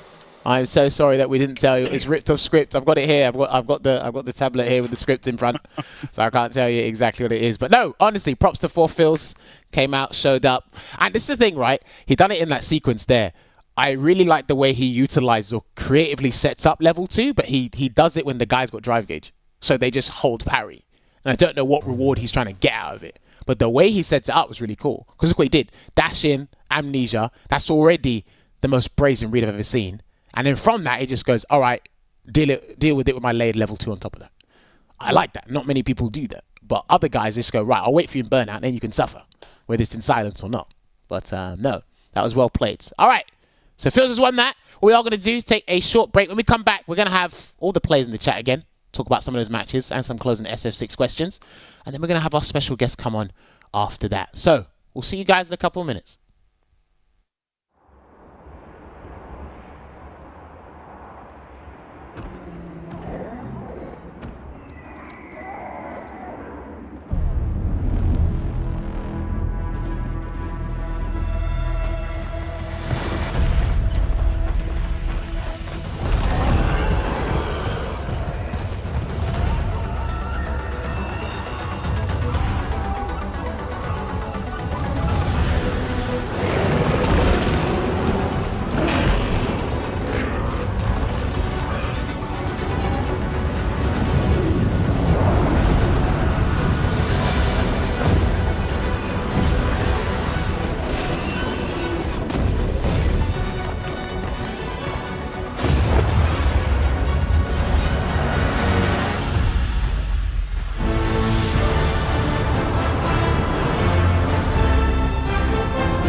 All right, everyone, and welcome back to tonight's episode of Sets. It is a special with the SFL EU team, Team Wolves, with our guests as well, Logan, Sama, and St. Coda. Thank you very much for joining us tonight on the show. We got all 4 players back. We have 4 Phil's reigning champion here, so congratulations to 4 Phil's tonight. Thank you very much for all the players for participating. We've got post-match interview, couple of questions here before we let you guys go for the rest of your evening or night, wherever you are. Phils, I got to ask you this question. I've had it since yesterday. Me and Logan were talking about it. I just want to hear it from the horse's mouth. I just want to hear how do you view JP's level 2? Because I do find your decision-making regarding it it's different from the rest. So do you mind walking me through how you view JP's level 2? Yeah, I think JP's level 2 is obviously one of the best level 2s in the game. I think it's a bit of a jack of all trades where you can use it to potentially extend pressure. Let's give you a scenario here. You do his target combo, roundhouse into heavy punch, and you may not have drive gauge to spend for EX Fireball for crossfade. You would use his level 2 to extend and potentially go for a mix-up from then. Okay. Then another scenario would be if you're struggling to close out a round, you would put them in a level 2, gel them, and potentially get a final hit because they're in a guess situation. So it's really, you just use it wherever you feel it suits the scenario. Okay. I could definitely understand that. Because again, when we watched you play in the regional final yesterday, there were a few scenarios where we felt you should have used it, but you didn't. But today, it looked like a completely different change. And there were scenarios where you did use it and it looked pretty cool. I think what you did against Shibs, again, that was the highlight or the pinnacle of audacity. You dashed in his face, did amnesia, he actually reacted, and then you did level 2 layered on top of that. Was that something you practiced, or was that just... Criminal. Yeah, well, it was. But was that improvised, or was that something you've done before? It's definitely something I've done before, but it's more so a player thing. Me and Shibs play all the time. I say me and Shibs have probably played the most against each other than I've played anyone else since Street Fighter 6 and 5. So I pretty much knew he was going to check that dash because he has good dash checks and checks in general. So I think that was kind of guaranteed in that situation. And I hadn't done it the entire set. True. No, there's always that to consider as well. No, I do respect that. That's true.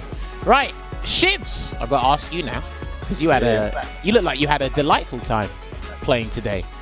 I mean, what was it? Just a good day today? Is Monday a good day? Is Tuesday a bad day? Talk to me. I feel blessed today, honestly. I do. I really do. Until Johan Petrovic came along, then I wasn't feeling too blessed anymore at that point. I mean, what is it for you? 'Cause, do you know what it is? What is it for you? Because sometimes I feel you are a very, very strong player, but sometimes it's like, is it just your motivation? Is it the mood of the day that will get the best out of you? Because I know you can be consistent, but sometimes I feel it's depending on your mood. Yeah, honestly, with me, sometimes I wake up and I'm feeling really good. I feel like I'm unstoppable, and then sometimes I wake up and I'm like, man, gotta struggle through it today. So yeah, it's just about fixing that for me. Okay, fair. That's interesting. And Poppy, there's something I've been dying to ask you about Chun-Li, because I really like your take on Chun-Li. And Logan noticed this as well, actually. So I guess I'll ask you this for my initial question. When you were fighting Shibs, when he was jumping at you and doing the delayed dive kicks for your Tensho kicks anti, and then you allowed him to jump at you, is that something you noticed that a lot of people do against Chun-Li? They try to bait the up kicks anti-air as opposed to maybe a stand medium kick one, and you will risk allowing them to jump in to kind of get the necessary data to change your anti-air game after that? Or is it just something you just react to on the fly? No, usually I react on the fly. So I think what Shibs did like incredible good is that he jumps. So he jumps at ranges where, like, if I do the heavy one, I will go like further forward. But if he delays and I do the heavy, it will beat it. But he jumps like at an angle where he can delay, and then if I do like the medium Tensho, it will beat it out. Like there's like a certain timing, and he did it really good. Usually you can air throw there with Chun. Like I said, she has so many options, and I just didn't do it. So props to him, man. He played really good.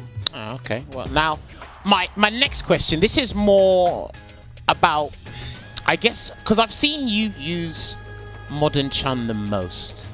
I think you're probably one of the few players that have used a modern type character at the highest level the most. Do you think there's a place for modern controls in this game in the future? Or do you think they should get rid of that? Do you think they should just purely stick to classic controls? I want to ask Poppy first, but I might open this one to the floor. So talk to me. Do you think modern should go, or do you think it should stay? I think it should stay because while it is very strong at high level, I do believe that some newer players that haven't like touched the game or any fighting games, they can get used to that. You can feel kind of like comfortable, and if they want to like dive into deeper, they could like switch to classic. Obviously, in high level, some characters like Chun, for example, Marisa, Luke, he's good with that as well. They are stronger with it, and I think with Chun you can probably play some matchups with modern. I haven't like really figured out which one, since classic is just that good. Like you lose a lot of safe jumps, you lose a lot of like standing hard kick, standing medium kick, but you get like instant DP and instant super. And I know like these guys when they played me before, they would whiff something and I would do like instant super like as a whiff punish. So I think that's like really strong, and obviously you guys have seen it as well. Like who was it? I can't remember. There's like a Japanese Luke player. Haitani. Yeah. Tachikawa is the Luke. He does it like, it's same thing with Haitani. Obviously with Haitani, he does like a whiff punish level 3. So it's like an extra layer in that sense. So I think they should keep it. I think they should.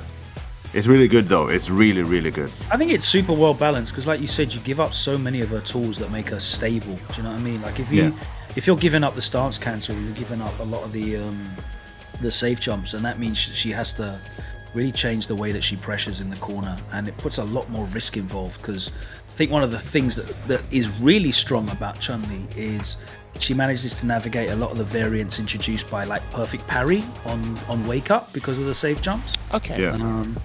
So when you lose that, you have to just play the same game as a lot of the other characters are when they're pressuring you, and you can't kind of just freely not worry about suddenly just getting put back into the corner for running your offense. And there's lots of other things she gives up as well, like the heavy kick, that damage you can get off that is ludicrous as well. So she struggles to put up a big amount of damage in modern, not just because of the scaling, but because of losing a lot of the stance cancels and some of the normals she needs as well. But it's interesting that it's there as a tool, and I think that it being in the game as like a variation of the character that you might want to counter pick with, I think is great, and I wish they made it a little bit more viable for other characters in the game, because I would like to see it open up more as like an alternate way of playing the character at a competitive level that works in specific situations. And I think the way that it's done with Chun is very good, because you give up a lot, whereas Luke doesn't really give up as much, I don't think. I mean, Chun is actually a good, that's what I'm looking for. She's a good barometer to find out like what good characters within classic and probably modern as well. You could definitely argue modern. But speaking of good characters, Shax, I always love asking you this question. You only pick good characters. You don't have this unnatural allegiance to losers. You strictly pick but good characters. So in Street Fighter 6, in your opinion, what makes a good character? For me personally, I just kind of look up their matchup spread, like how many characters they lose to, right? If there's like, for me, there's like a thing where if it's more than 3 or 4 characters, I'm not gonna play that character, right? So like, I kind of look at their matchup spread, I look at their tools, if they have a reversal, it's also very important for me. I'm not really that type of player to play a character without a reversal. As a main, I look at their anti-airs, they've got to have solid anti-airs, good Oki as well. If you can maintain pressure, that's very important in a game like this. And also good damage output as well. I like characters with huge burst damage. That's very important to me. Interesting. I like that. Now, there's something I do want to ask the 4 of you. I'll get Shibs' opinion on this first, because me and him do talk about this specific sport the most. Sure. Shibs, do you think more football teams should have some sort of involvement in fighting games? To be honest, I would love to see football teams getting involved in fighting games, esports in general. It would be very cool to have. So yeah, that's my answer to that. I don't know how logistic that is, but it would be really nice to see. Okay. And then, of course, I like, at least from the promo videos, the kit that they gave you guys, and the camaraderie you guys built over Street Fighter League. Make sure you tune into that every Friday, 7 p.m. UK time. Quick plug-in. It looks like you guys had a lot of fun, and again, I'm jealous that all of you got to step on the football stadium there. Poppy, what about you? Do you think more football teams should be involved in esports or fighting games in general? I think that'd be a really good look, don't you think? Yeah, definitely. I mean, I do think fighting game brings something like very special to the screen. There's a lot of expression, which and this is coming from someone that, by the way, works at the esport lab. I've seen like Dota, Counter-Strike, but when you see like fighting games and you start to like scratch the surface, like, okay, it's only combos and stuff. But once you delve into deeper and you understand like the psychological parts, it becomes way more fun. And being able to play in SFL for me was a very special moment. I just returned back to the scene. Yes. And see how everything has changed compared to where I started. I was there's a lot of reflecting. Shout out to F Word. We talked about this a lot. And I definitely think like more football teams should like invest in this, because there's just so much that this like fighting games in general, and especially Street Fighter, shows. There's a lot of expression in this game, and I think it does kind of get better. We don't have that in the US, to be honest. So y'all are blessed to have that over in the EU side of things. Like in the US, me and Logan were talking about this. That's not really a thing that we have commonly, and we'd like to see that over here. And it's great that y'all are leading by example. Shouts to Wolves for doing that, and many other teams for diving into the esports scene and the FGC just in general. No, that's true. I can't remember who I mentioned it to. It might have been Ringe. No, I don't think it was Logan. I definitely mentioned to someone. I said, well, look, imagine if the NBA dipped their hands into just getting one or two players. They got the money to do it. They definitely could do it. But Phils, what about you? Do you think football teams should be more invested into esports in general, or? I think it would definitely be a good thing, especially with the fact that esports in general right now is being very modernized, which is a good thing. You've got colleges now, maybe not all, but there's certain colleges now you can pick esports as a subject, get a degree, go to uni if you want to study further esports. That was crazy. You couldn't do that 10 years ago. Yeah, it's absolutely insane. I've only seen it recently myself. But the fact that esports have been modernized nowadays is very good, and I don't think it should be just limited to the education system. It could also be sports. So football teams, whether it's any other sport as well. I think it'd be good to dabble with esports. Nice. And Shax, what about you? Do you think they should do it, or just no? I think they should. It's pretty cool to have that. Like a football team. Being a part of the whole esports scene is pretty good. Yeah, Shax, I wanna ask you as well, because you've been involved in a number of different organisations, right?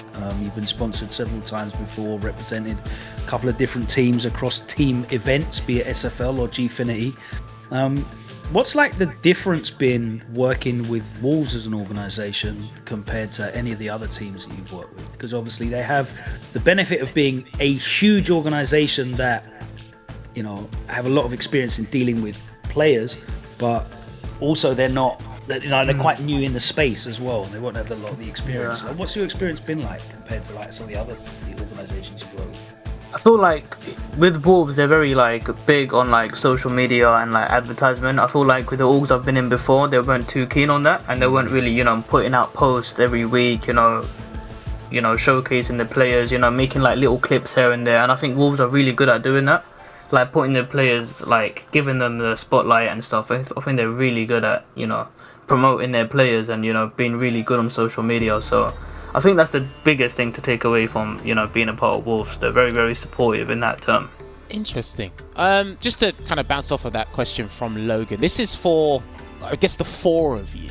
We'll start with Shibs first. Shibs, did your self-promotion, did it get better being a part of Wolves, or is it kind of like the same? I was already doing it before I joined them. To be honest, I think having a social media manager, and Ollie has been amazing for this, has helped me to understand the way that you should phrase things, how to sort of put your posts in a good context, and the good timings and stuff to put out posts. They are very good at helping you to improve your social image, I think. Okay, no, that's pretty good. Poppy, what about you? Has your social media game been up? Have you been getting those clickbaits in ever since joining Wolves, or has it kind of been the same for you? No. I definitely think so. I mean, again, I'm starting to understand like how it works, and I learned a lot from being in this team, and talking to our manager. She's wonderful, great. She really take care of us players. She flew down, to just support us when we're at Street Fighter League, which was great. I haven't seen like somebody put so much effort, and heart, and also like learning, as Shibs was saying, Ollie, like talking about timings, when you want to post things, how you want to do it, what words you want to say, and stuff like that. So there's definitely I did get some clickbaits and followers from it, definitely. And I bet you any money. So whoever Phenom's paying is doing a wonderful job, and their wallet's probably fat because he's worked This it out. engagement is insane. He's worked it out, mate. Phils, what about you? Has your social media game leveled up since joining Wolves, or? There's definitely been improvements on like all social medias. Being on a team like Wolves, you automatically going to have a fresh set of eyes on you. People that may not have discovered you before, they will definitely be able to find you a lot easier now. And also, it just amplifies the level of respect or seriousness that people have towards your profession, because they see you attached to a big team like Wolves. So it definitely does help a lot. Okay, I like that. And Shax, what about you? Has your Instagram blown up since joining Wolves? Or? Instagram, I'm not really posting on that much, but Twitter, no, 100%. Like, I'm seeing new engagement. I'm seeing even like followers who aren't even interested in fighting games. They, Wolves put out a tweet and they tag us, and people are following and interacting with my tweets. So no, it's definitely been helping out the Twitter 100%, or X, did I say? Sorry. Don't worry, Elon Musk isn't here. He's not Twitter still. You're Twitter, fine. It's Twitter to us. You say still. Twitter. Nah, 100%. All right, Cole, have you got any question or one more question or two you want to ask them before? Because we are short on time. Yeah, just a quick question. Let's keep it as honest as possible. Damn. You are top players, okay? I want to know from each of you, what's one thing you need to work on as a player? Me and Logan were, actually all three of us were talking about how players need to be better at Street Fighter 6 just in general before we start making these drastic changes. And I want to know, as you top players, like what's something that you need to change about yourself or your play style to be a better player? Shax, start with you. Okay, I think with me, it's probably my defensive habits. I tend to just, go for I need to start mixing up my defense a bit more, not being too predictable, and also playing more of a reactive game. I feel like I'm not checking as many things as I should be. I know it's really hard to do in this game, but if I'm focused on one thing, like let's say anti-airing, I'm only looking for jumps, so then I'm prone to get hit by like a drive rush grab or something, So I don't know how hard that is to be ready for everything in this game, but I definitely noticed that with myself. If I'm only looking for one thing, then I'm open up to like a lot of the other options that are in the game. All right, Phils, what about you? What's something you need to work on as a player? I need to work on being able to play characters I don't enjoy at a high level, because there always comes a time where there may be the character you enjoy gets nerfed, or you don't like anybody in the cast, but your profession is to compete at a high level, so you still need to have a character ready, tournament ready. And I'm not the best currently at picking up a character I do not enjoy, but for the sake of competition, making them work. Usually I need to gel with my character to an extent be able to be fully fledged out. So he definitely needs to bring that or improve that business savvy mindset. It sounds like he's removed the personal feelings and now he just needs to get more on the business end of things. No, I respect that. Shibs, what about you? What do you need to improve? I can take a wild guess, but I would say a bit like Phil's with the character thing. I really struggle to play the characters I don't enjoy, even if I think they're very strong. But also I think the mental side of the game and not getting tilted while playing, which is something I've gotten a lot better at recently, but yeah, it still needs work. Okay, and Poppy, what about you? What do you need to improve on as a player, do you reckon? To be honest, I think maybe like my defensive options, but I'm a very like honest and open guy. So when I came back and I was playing this game, my first thought was, I'm not gonna catch like instantly all the top players, since I need to de-rust. I need to get like ready for like the tournament nerves again. So my plan was actually to learn all the characters, or like take them to master, because that's what I did in Street Fighter 4. And from there, I got like another understanding, like another nuance, which were like my strengths and weaknesses. Yeah. So I always thought about this, I always play for the long run, and I always think about, okay, what can I improve? But I definitely agree with, Shaq's thing, like some defensive options, or stuff that I need to work on. Some maybe some other angles, or understanding some other buttons. For instance, when I played against Shibs, which I was really happy about, because he was doing what I told him like months. He was doing like is it standing fair Shibs? The double kick. Forward heavy punch. Oh, forward heavy punch. Yeah. We talked about it so much, and he was doing it, and I was happy because he knows that I can react and with punish to this. But I told him like it's hard because sometimes the second hit clips you. So I need to understand like what ranges against certain matchups and what buttons I can use. Stuff like that. That's definitely very, very specific. I like that. I love these answers from all of you. Right, we got time for one last question. Before I hit them, Logan, is there anything you want to say to the guys before I hit with my final question? I'm not sure how much of the various different Street Fighter leagues you've seen this year. Obviously been entirely focused on Europe, but if you have managed to catch any of Japan and North America, which do you think is the strongest Street Fighter league this year, and why? Okay, let's get Shax's answer on that first. The strongest Street Fighter league, I'd say probably NA.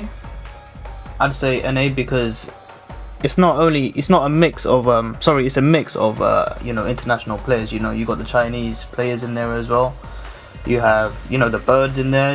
Like the competition, I feel like is much harder, and some of the teams are just like stacked. It shouldn't even be allowed. Like Punk's team, like the birds, Punk, and it's nephew, right? It's nephew, the fourth. Yeah.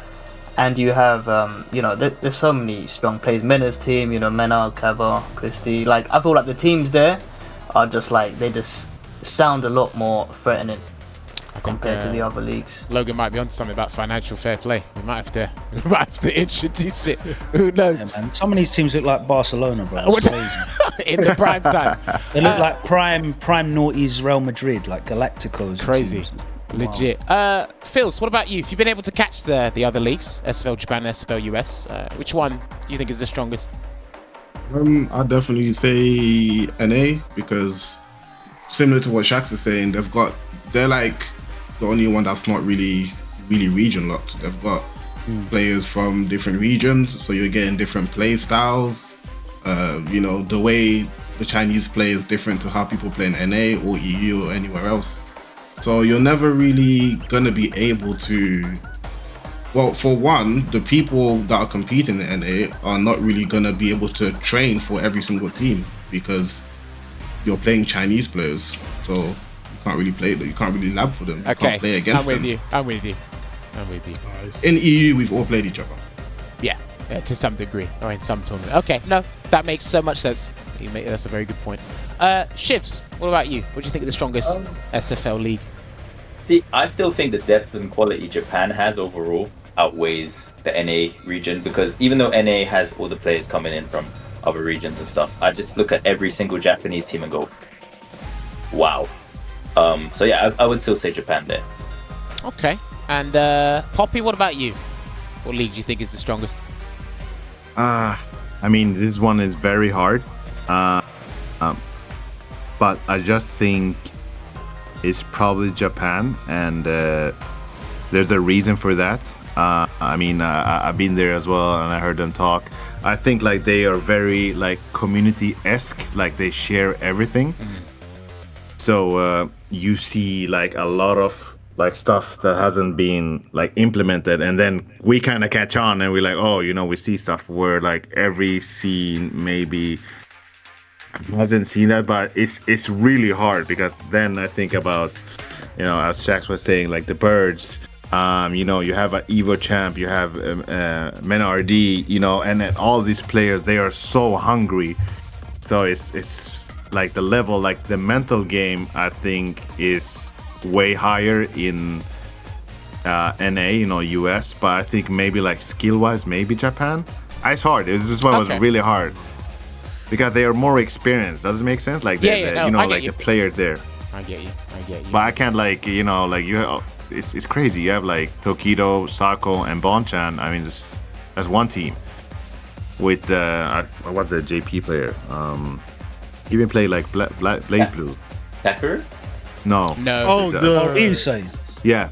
Yeah, Ryusei. Yeah, and then you have like Nemo there, and you have like new talent. Kazunoko, Moke. You know, just Mago, the Gachikun. You know, there's just so many good high-level talented players. It almost sounds unfair. So I mean, but to be fair, they didn't win FAP Cup, so. Okay, fine. That's true. He's got a point. I'll give you that one. You know, and I root for Japan, obviously. I'll give you that one. No, that's interesting.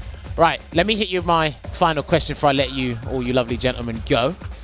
I'll start with Phil's first, because I probably know what the most obvious answer is here. Phil's. You have a choice. This is a hypothetical. Would you want a returning character in Street Fighter 6, or Capcom to introduce a guest character? I think it's high time. We're in an environment of guest characters in fighting games. Do you think a guest character would look cool in Street Fighter 6? I have a question about the question. Question about what question? Go for it. Is it my returning character? It can be whatever character you want if it's a returning character. Yeah, that's an easy one for my guy. That's why I asked him first. I'm going to choose a returning character. 100%. And would you like to tell me what that returning character is? Oh. I don't know what else anyone expects me to say. Well, no, you know what? I strike the question because you might have maybe this character would look cool in Street Fighter 6 and they're not from the Street Fighter franchise. Who knows? He got Falk on his arm, bro. I know. Maybe. Ride or die with the character. All right, I like it. I'd definitely say Falk. 100%. Okay, cool. Shax, what about you? Yes. Hypothetical. Would you want a returning character or a guest character from another franchise in Street Fighter? Definitely a returning character. And which is your returning character? Because you play about 12 billion, so I actually can't figure it out with you. So, the returning character is actually Abel and not Laura. Good. Interesting. Right. Now, that's when I first developed, you know... I'll be a ninja Shax. Oh, wait. Yeah, that's That's when I developed a true attachment with a character, right? Yeah. So, and I think he would work well in this game. Step kick, you know, wait, plus weren't you the guy that was saying drive rush cancel normal should be losing your turn? Yeah, and you want step kick dash cancel +1. Here's the command grab. Yeah. Give me no wake up. That's fine. Yeah. I don't want to wake up. I want Abel in the game. He had a firm invincible command grab. Everyone misses Abel. I know it. No. There are 3 people that know that character, including you. Abel bought the most hype in any Street Fighter. I'm sorry. Okay, whatever. Away with you. You can have Abel, yeah, but every time you do level 3, you have to do the the dance. Oh no. That's not happening. Do the G-spots every time. They're the rules. That's hilarious. Nah. Okay, so you got Falk, you got Abel. Shibs, dare I ask? You know what the answer is already. I But mean, I there's want two. two characters. I want No, Laura you and can only Manat. have one. No. Well, then I want Laura. Manat Why are you can getting two? stay. Manat can Yeah, stay. why you get two? away. No, I want Laura back. That's the You only don't character I care think about. Manat would work in this game?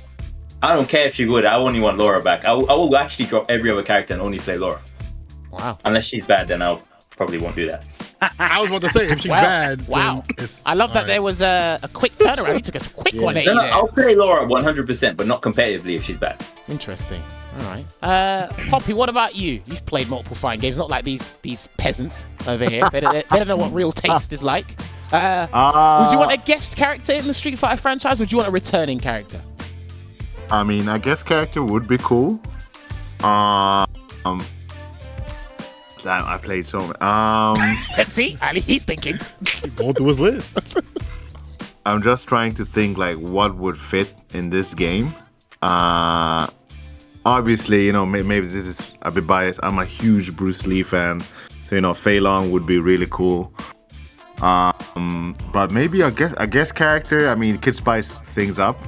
I mean, look, Walking Dead was in another franchise. You didn't think that would work, and they made it work. So I know you want to say Yun, Poppy. Just say it, bro. Goku from Fortnite. No. What? I mean, obviously, He's itching to say Yun. He's itching I mean, to say Yun. yeah. I mean, definitely. I mean, the Canadian thing could be like a cool level 2, or Not for the other person. I don't know. Give Fei Long some crazy Rekka Don't give Fei Long anything, nothing. wall bounce to chicken wing. That would be. No. Brother! I mean, Street Fighter 6, parry solves all the problems. He's allowed some No, he craziness. doesn't. He's got a command grab, bro. Just take away the command. It's nothing. I just don't like these answers. I don't like how Shax was probing an answer at Popey. That's bullying. Don't do that. Let him answer himself. Jesus. All right, gentlemen. We are just about out of time with you guys. It is a pleasure always talking to you guys here. Now, I just got told something. Can my broadcasting team tell me that again? Okay, apparently he's going to be a broadcaster for a change and tell us we have to stick to the schedule. Interesting. All right, gentlemen, we are out of time. So when you are ready, you can leave the Discord call because we do have another guest waiting on us here. I'll drop you guys a message later down the line. Again, much appreciated for taking time out of your day. And then, yeah, hope to see you guys soon, or talk to you guys very soon for another Street Fighter event. Peace, Robs. All right, peace. Thank Bye-bye, you, guys. guys. See you. Anyway, all right, cool, perfect. That was good. I could talk to those guys for hours. It's funny. Certain people come to life when you mention a character or some sort of character. That was actually pretty funny. I really love that stuff. Right, okay. Now, if you are sticking with us, we are going to take another short break. When we come back, our special guest of the show will be joining us. Just about 5 minutes, and we'll come back and switch things up. See you in a bit.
ladies and gentlemen, welcome back to tonight's episode of Sets, the Wolves special. We've had the Street Fighter League team join us, play some games, have a chat, and now they've departed.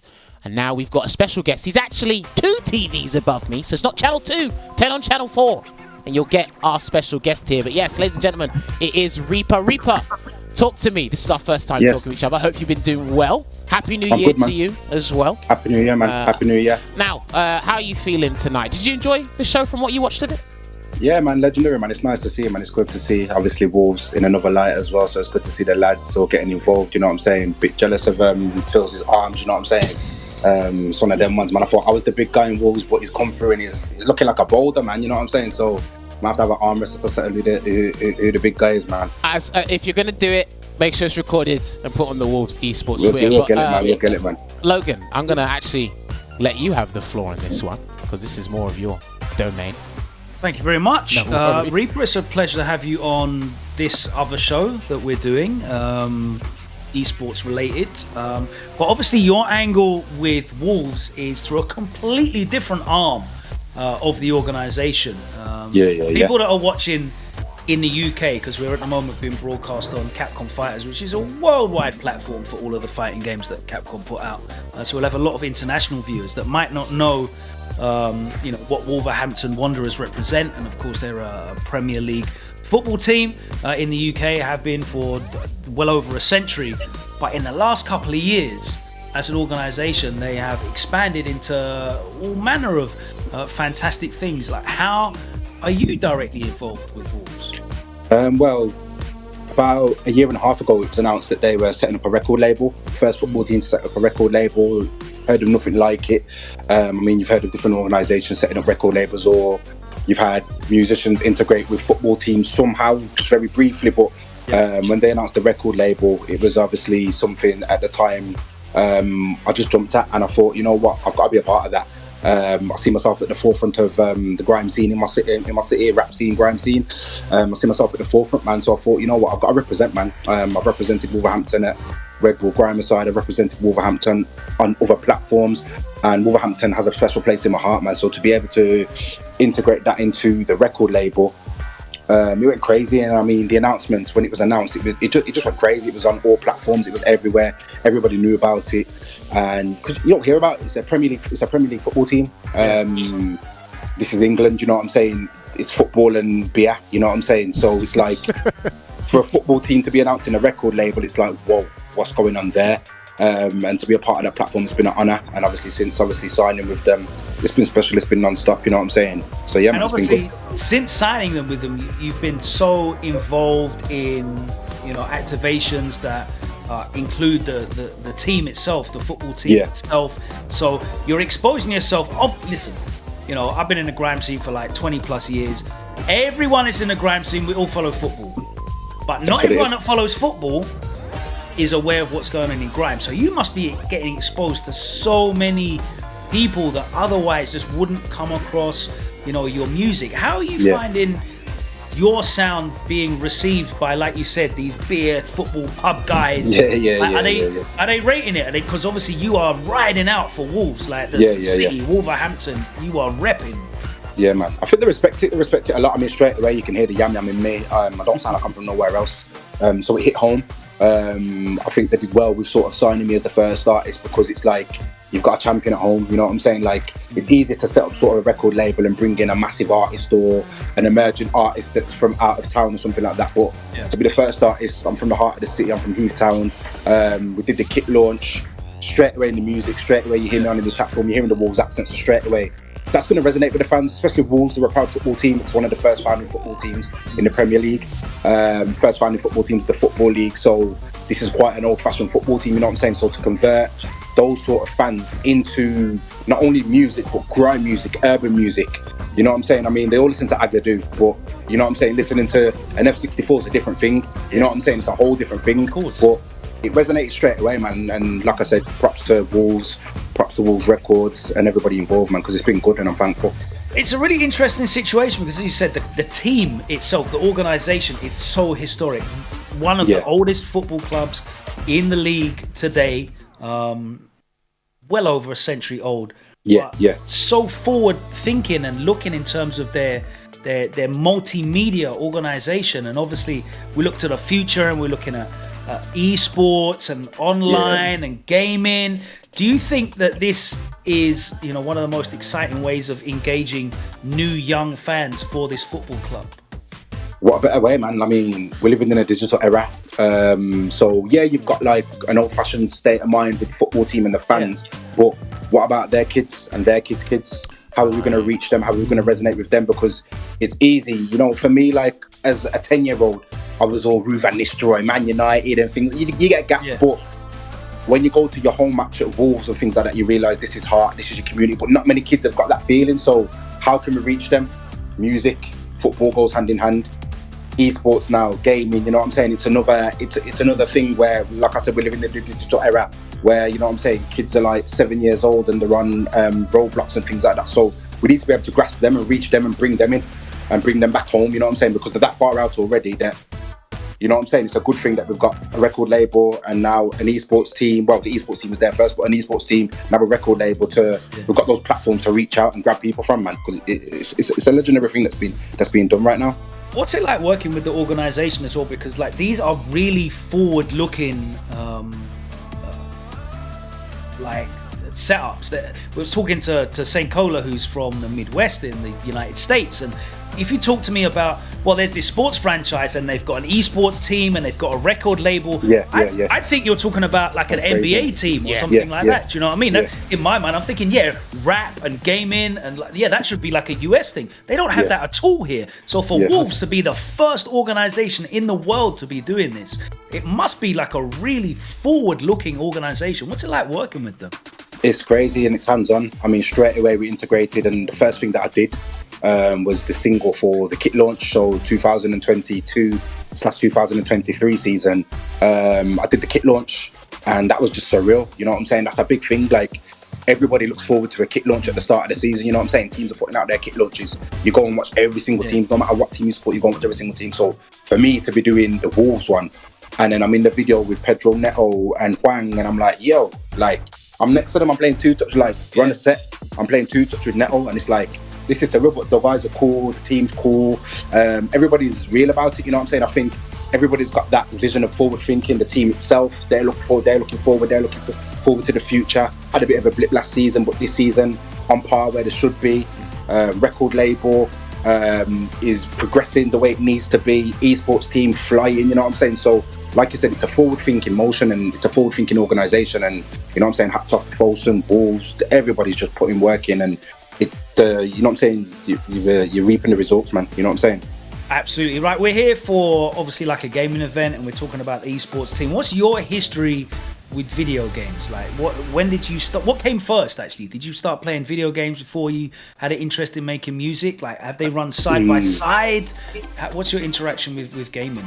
I'm a bit of an all-rounder. Like, I come from a sporting background, used to play football at academy level, but I've always been into gaming, you know what I'm saying, go around your cousins, you know what I'm saying. I think the background where I'm from, like, my first experience with gaming is going to sort of youth club, playing Sega, Adventure Playground actually. Sega, there'd be a Sega there, so this was my access to sort of getting on a game and things like that, you know what I'm saying. I come from a big family, so getting on the Sega Adventure Playground, you know what I'm saying, playing the original games, going to my cousins, playing PS1, on the computer and the actual PC, you know what I'm saying, loading up Sonic, all those sort of games, Earthworm Jim and all that, like, yeah, man, crazy games, Earthworm Jim. What else? Showing your age now, bro. Bro, crazy, you know what I'm saying? I'm with you. On the PC and that, bro, is crazy. So yeah, like, always been into gaming. As of recent years, obviously, I'm a PS5 guy at the moment, so I'm playing a lot of Warzone, I'm playing a lot of FIFA, Street Fighter, dabbling with again, you know what I'm saying? Like, this is something I want to come back round to, because nowadays you like the competitive games. Yeah, I'm into it, man. It's a bit of time off, you know what I'm saying? Like, I need to put my headphones on and I just want to be here, you know, that's you know what I'm saying? You know what I'm saying, bro? Like, yeah, man, it sounds weird, but that's like that's my downtime. Regardless of, obviously, you're hearing like, gunshots in your ear, like, my downtime is getting on Call of Duty, getting on a game, like any sort of game, you know what I'm saying? Because I feel like once you've got that headset on, like, you're in a different, like you said, it's virtual, you're immersed in it, so. You're immersed in it, man, you know what I'm saying? And it's good to have that sort of shut off, man. I'm a busy guy, my schedule's quite busy, I'm up and down a lot. As you know, like we're all busy guys, but like you said, that shutdown from when you get the headphones on, it's quality, man. So it's good. Well, let me ask you this. Obviously, you mentioned like Grime Aside. You've done a lot of sets that can get very rowdy. You come from grime background, so you know about clashing. Obviously, you were on a YTS with the club as an apprentice, with training with the youth lot. So that competitive element is entrenched in you from sports and from the art side. So when you came across, esports and saw that people were taking this thing that you did as a kid, like for fun, they're elevating this now to a competitive level. What was your reaction when you first discovered like esports and competition and that kind of thing? What's your reaction to it been? I think like it's surreal, to be fair, because like you said, like me as a kid, like you play games for fun. So it's like seeing it now become competitive. And we spoke about like obviously like there was a possibility in Japan, the Olympics, it was going to become an actual sport. Like this is the future, and this is the way things are going. If you're into Black Mirror, I don't know if you guys have ever watched Black Mirror. There's an episode where literally they wake up and they just go into a box and their life is gaming. You know what I'm saying? And like things are coming to fruition, man. You know what I'm saying? Like, we don't want to get into conspiracy theories and that, but like, I feel like esports like is it's just gonna reach new heights. Yeah. There's non-stop new games coming out. There's non-stop new players. You know what I'm saying? Like, I'd be happy to get involved in esports. You know what I'm saying? You know what I'm saying? Call of Duty, they get me in there. You know what I'm saying? Like it's competitive. People are gonna want to be involved. You know what I'm saying? So it's like not only is it like socially quality, but it's going to be profitable for organisations to be involved with. It's going to be, I know we spoke about previously on the show, should more football teams get involved? Why not? I think Wolves is setting a good example, and Wolves is setting the trend, sort of not only the record label but the esports team. So I can only imagine in years to come you're going to see other football teams or organisations pop up with theirs. They're probably just leaving it time to simmer down because they don't want to be seen as copying. But yeah, man, I think esports like to the world, man. You know what I'm saying? Like the possibilities are endless. Like it can go anywhere. All right, let's round it up now. I just want to ask, it's obviously 2024 is just kicking off. Hopefully you have a big 2024 ahead. What do we need to be looking out for right now and in the immediate future from you? Just plenty of content, man. Plenty of music. Type my name in YouTube. You'll see me, man. I've been putting in work, man, non-stop, man. I live for this, you know what I'm saying? Like, I'm always active, always at sets, always releasing singles. Obviously, we're stepping up that next level now into artistry. I've been on the grime circuit for years now, you know what I'm saying? I'm a seasoned vet, 20 years in this. Hopefully working more with the esports team, obviously working alongside the football team, but I'm respectful of obviously everybody's got their own sort of agenda. So I like the way the Wolves esports team is its own entity, record label's its own entity, and we're able to do something like this and bring it all through together. It's three different worlds colliding, you know what I'm saying? You've got music, sports, and esports, you know what I'm saying? Like, this is crazy to be a part of. And being at the centre of it's good, man. So you never know, you know what I'm saying? We've had the little promo video for the esports, you know what I'm saying? We might get an official single out, you know what I'm saying? So yeah, man, definitely look forward to working with obviously yourselves, working with the esports team, and yeah, man, just look out for myself. Wicked, man. Hopefully we'll get you down to an event. We'll have to make you check out Versus Fighting next year. That's just up the road in Brum in the West Midlands. So I'm down, man. I'm down. Check that out. Hella games are going down there. Yeah. So yeah, we'll get you set up on something. But thank you so much for joining us. Really appreciate it. As he said, go and look up Reaper right now on YouTube. There's a lot of work. You can check the archives. You can check the brand new stuff as well. And you can see all the stuff he's done with all that quick launch video is very, very cool. And I know there's going to be more cool stuff coming out of that social media department, because they're working super hard. So I know there's going to be some very, very good content coming out of you and Wolves in 2024. But thanks so much for joining us. Really appreciate it, man. No problem, man. Pleasure, guys. Yeah, look after yourselves, man. You too. Oh yeah, no, we got to show something. You know what? I didn't want to press you, but you know what? We got a little something for you guys, to be fair, man. I thought, you know what? Of course. This is Street Fighter, you know what I'm saying? I thought, you know what? We might as well just conjure up a little something. This is just a little 8-bar for you guys, test the waters. I mean, I know we've got official soundtracks and things like that. So, you know what I'm saying? Like, I got my DJ Rich, he's on the line, you get me? Like, DJ Dragon, you want to spin that? Oh, what? Don't tell me Did he use the French track? No yes, way. Of course. 140. Yeah, man. 140. Do you know what? Let me pull it back. Let me ask you, Reaper, is your favourite soundtrack in Street Fighter 6 the French stage? It must be. I like this, like, bro, I went through the soundtracks and, bro, I heard this one and I said, Logan's gonna know. I said, this is grime. This is right, bro. Man can spray on this, bro. Man can spray on this. You get me? One more time. Pull it up. Light it up. Let's see if we can. Come on, Richard. Turn it up. Let me see if we can hear. Okay. Yeah. Reaper right now. Street Fighter 6. You get me? Honorable mention to DW. You get me? Cry set pace with the 3-star team. You get me? Listen. Yo. You don't want to see Reaper fighting. I kick man like Bison. You get attacked like Titan. I'm not flanked with electric lightning. A cool my strength is frightening. Look at batter down to Alan Penny. If I draw for the stick like JP, man don't want it. I've got ball fat shots and poppy. Go for the pack like Shibs and floor. Twin kick man with a trendy style. Commando like Dial. You don't want it with Reaper. It can get deeper. Yeah? Real talk, man, put money in a speaker. You get me? Like, that's what you get, man. That's what you get. Put this man Capcom. No. Do you know what? Put him at Capcom. It's Yo, not even. Capcom. We need Bring to him bring back back Capcom. some modern day fire in the booth. We need to bring it back. This is what it is, man. This is what it is, man. Tell the guys sharp me, man. We can get it. You get me? Theme tunes. Brother had the steak on it. Do you know? Can you imagine that as the opening 8 bars? So when the French stage actually comes on, just real quick, Reaper just gives you a quick 8. You never know what Reaper come up and just. I got you. Never know what the future holds, man. You never know what the future holds. Like you said, we're integrating, man. Let me ask you this: Would you accept doing soundtrack for video games, movies, anything? Of course, man. Obviously, like music's not just like subject to the music industry. You know what I'm saying? You've got gaming industry. You know what I'm saying? Like for Street Fighter in particular, like I'd hold my hands up and say, you know what? Get DWEs on there first before I do my thing. Get to the bar. Yeah, but I couldn't like, bro. I just wouldn't sit right with me doing something for Street Fighter and DWEs thing like that. But obviously, like, but I know things change and things like that. So I'd be honored to do it, man. But like for me, that's like sort of that's the levels, man. You know what I'm saying? Trust me, wicked. We need to get you to record that properly so the people can experience that. Maybe that might be the next Western Wolves track for YouTube. Hopefully we get them bars down. But yes, man, love that. And of course, you had to pull out the 140. I'm very pleased, bro. Yeah, yeah, man. It's roots and culture, man. It resonated straight. When I heard the beat, I was like, yeah. 140, man. Easy work. Nah, that was good. I love that. No, honestly, I love listening to the answers, just soaking it all in. Because again, I'm like grime illiterate. I remember Channel U. That's about it. Same here. That's all you need to know, bro. That's all you need to know. That's all you need to know, man. That's all you need to know. True. I'm locked in the man like Reaper, though. I'll tell you that right now. He's a fan. He's on board now. He's on board. We got him. I appreciate it, man. I appreciate it. Is there anywhere people can follow you? Is it all socials?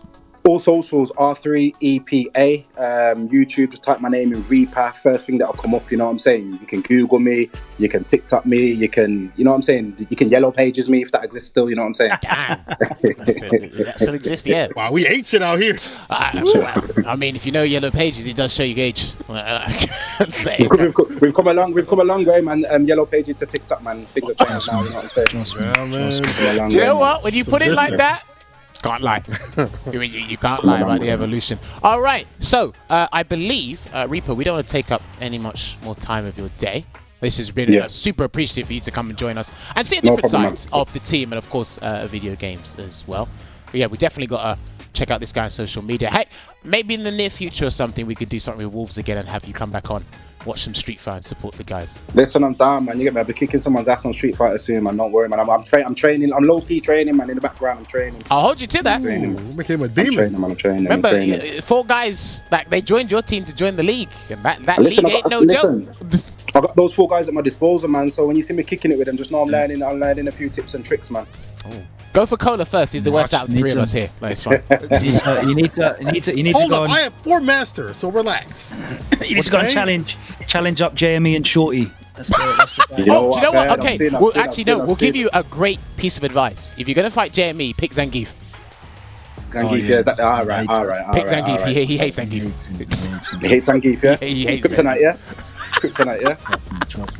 No, this is brilliant. All right, cool. Right, Reaper, we've got to let you go because we got a show to close out. But hey, we'll drop a message and thank you once again real soon.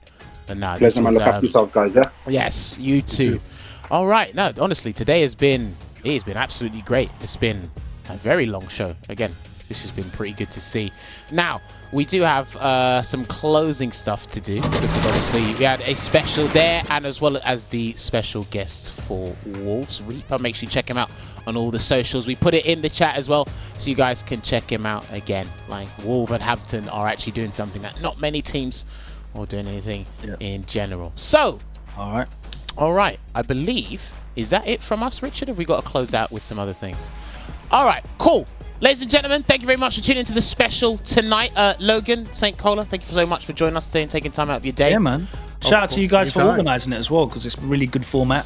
I hope we can do more of these. Do you know what I mean? Sets is a cool show, and I'm happy to see it expand in different directions. You know what I mean? Yeah. US and Japan also. Let's do you know what? get it all the way out there. We had to have Japanese players on before. We're going to get the ball rolling to get more on now. There's a couple of people. It's a long process, that's why.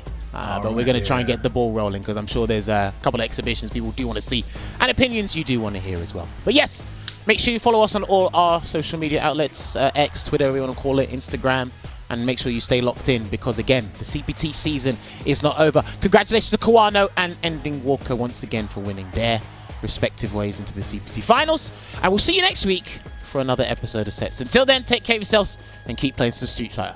See you soon. See you around.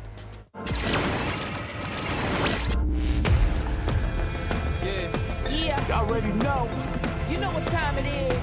I belong in the top spot, #1. Hope you ready for the fight. Reign supreme. Put 'em up, let's go. #1. Yeah. I've been laying locked, training for this moment my whole life. Cold nights, in the rainy days, hope I get mine. Spin mine for the accolades in the empire. I need that title in my possession. Once again, it's on, it's my time to shine bright. And if you try to stop me, then you're gonna pay the price. All them late nights finally paid nights. Awake in my dreams, but you could call me the greatest of all time. Yeah, I'm focused. You know how bad I want this. I'm giving it my all. Never thought this moment is golden. I control it. All eyes on me. I see I'm watching. Once I'm locked in, ain't no way that I'm stopping. Clocked in. It's time to put in work. Go berserk. I'm in my zone until I'm first. Believe me when I say nobody can see me. That's a product of hustle. I just make it look easy. Non-stop. You ready or not? When it's all said and done, I'ma be on the top. 3, 2, 1. I'm ahead of the game. Y'all remember my name. Non-stop. You ready or not? When it's all said and done, I'ma be on the top. 3, 2, 1. Let's go. Yeah, I belong in the #1 spot. I always keep the business, nothing personal. When y'all ain't see nothing, I just barely scratch the surface. Throw me in the rain, let me do my thing. Thought they hit me down, fight through the pain when I'm in the zone. I ain't never say much, but you see me up top. You see my numbers healthy, the pressure don't stop. Until I'm in the top, see the bottom seeds watch. They almost see me flop, but I'm stepping on them, watch, let them watch. Born ready to fight, this is my moment. Coming for it all, just show me my opponent. Wanna be great, I'm a legend in the making. And this is mine for the taking. Cause I got what it takes to be on top. I'm #1 cause I don't stop. Hard gas, no brakes, high stakes. I don't act tough till the tussle let them fold ya. Non-stop, you ready or not? When it's all said and done, I'ma be on the top. 3, 2, 1. I'm ahead of the game, y'all remember my name. Non-stop, you ready or not? When it's all said and done, I'ma be on the top. 3, 2, 1. Let's go. I belong in the #1 spot.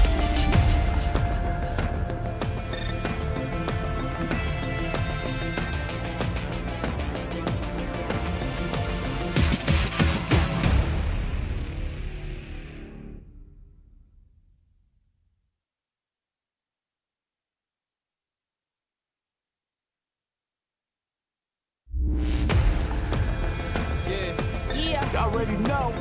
You know what time it is. I belong in the top spot, #1. Hope you ready for the fight. Reign supreme. Put 'em up, let's go. #1.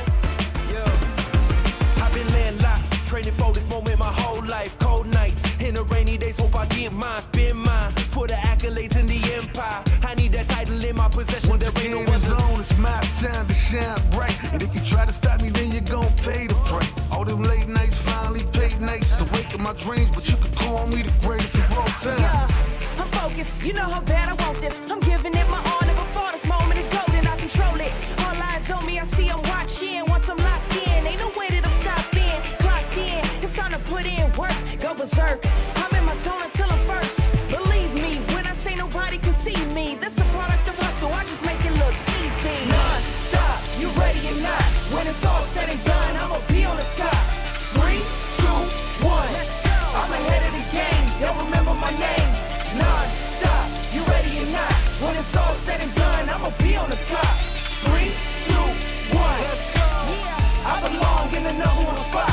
I always keep the business, nothing personal. When y'all ain't see nothing, I just barely scratch the surface. Roll me in the rain, let me do my thing. Thought they hit me down, fighting through the blame when I'm in the zone. I ain't never say much, but you see me up top. You see my numbers healthy, the pressure don't stop. Until I'm in the top, see the bottom seats watch. They almost see me flop, but I'm stepping on them, watch, let them watch. Born ready to fight, this is my moment. Coming for it all, just show me my opponent. Wanna be great, I'm a legend in the making. And this is mine for the taking. Cause I got what it takes to be on top. I'm number one cause I don't stop. Hard gas, no brakes, high stakes. I don't act tough to the tussle, let them fold ya. Non-stop, you ready or not? When it's all said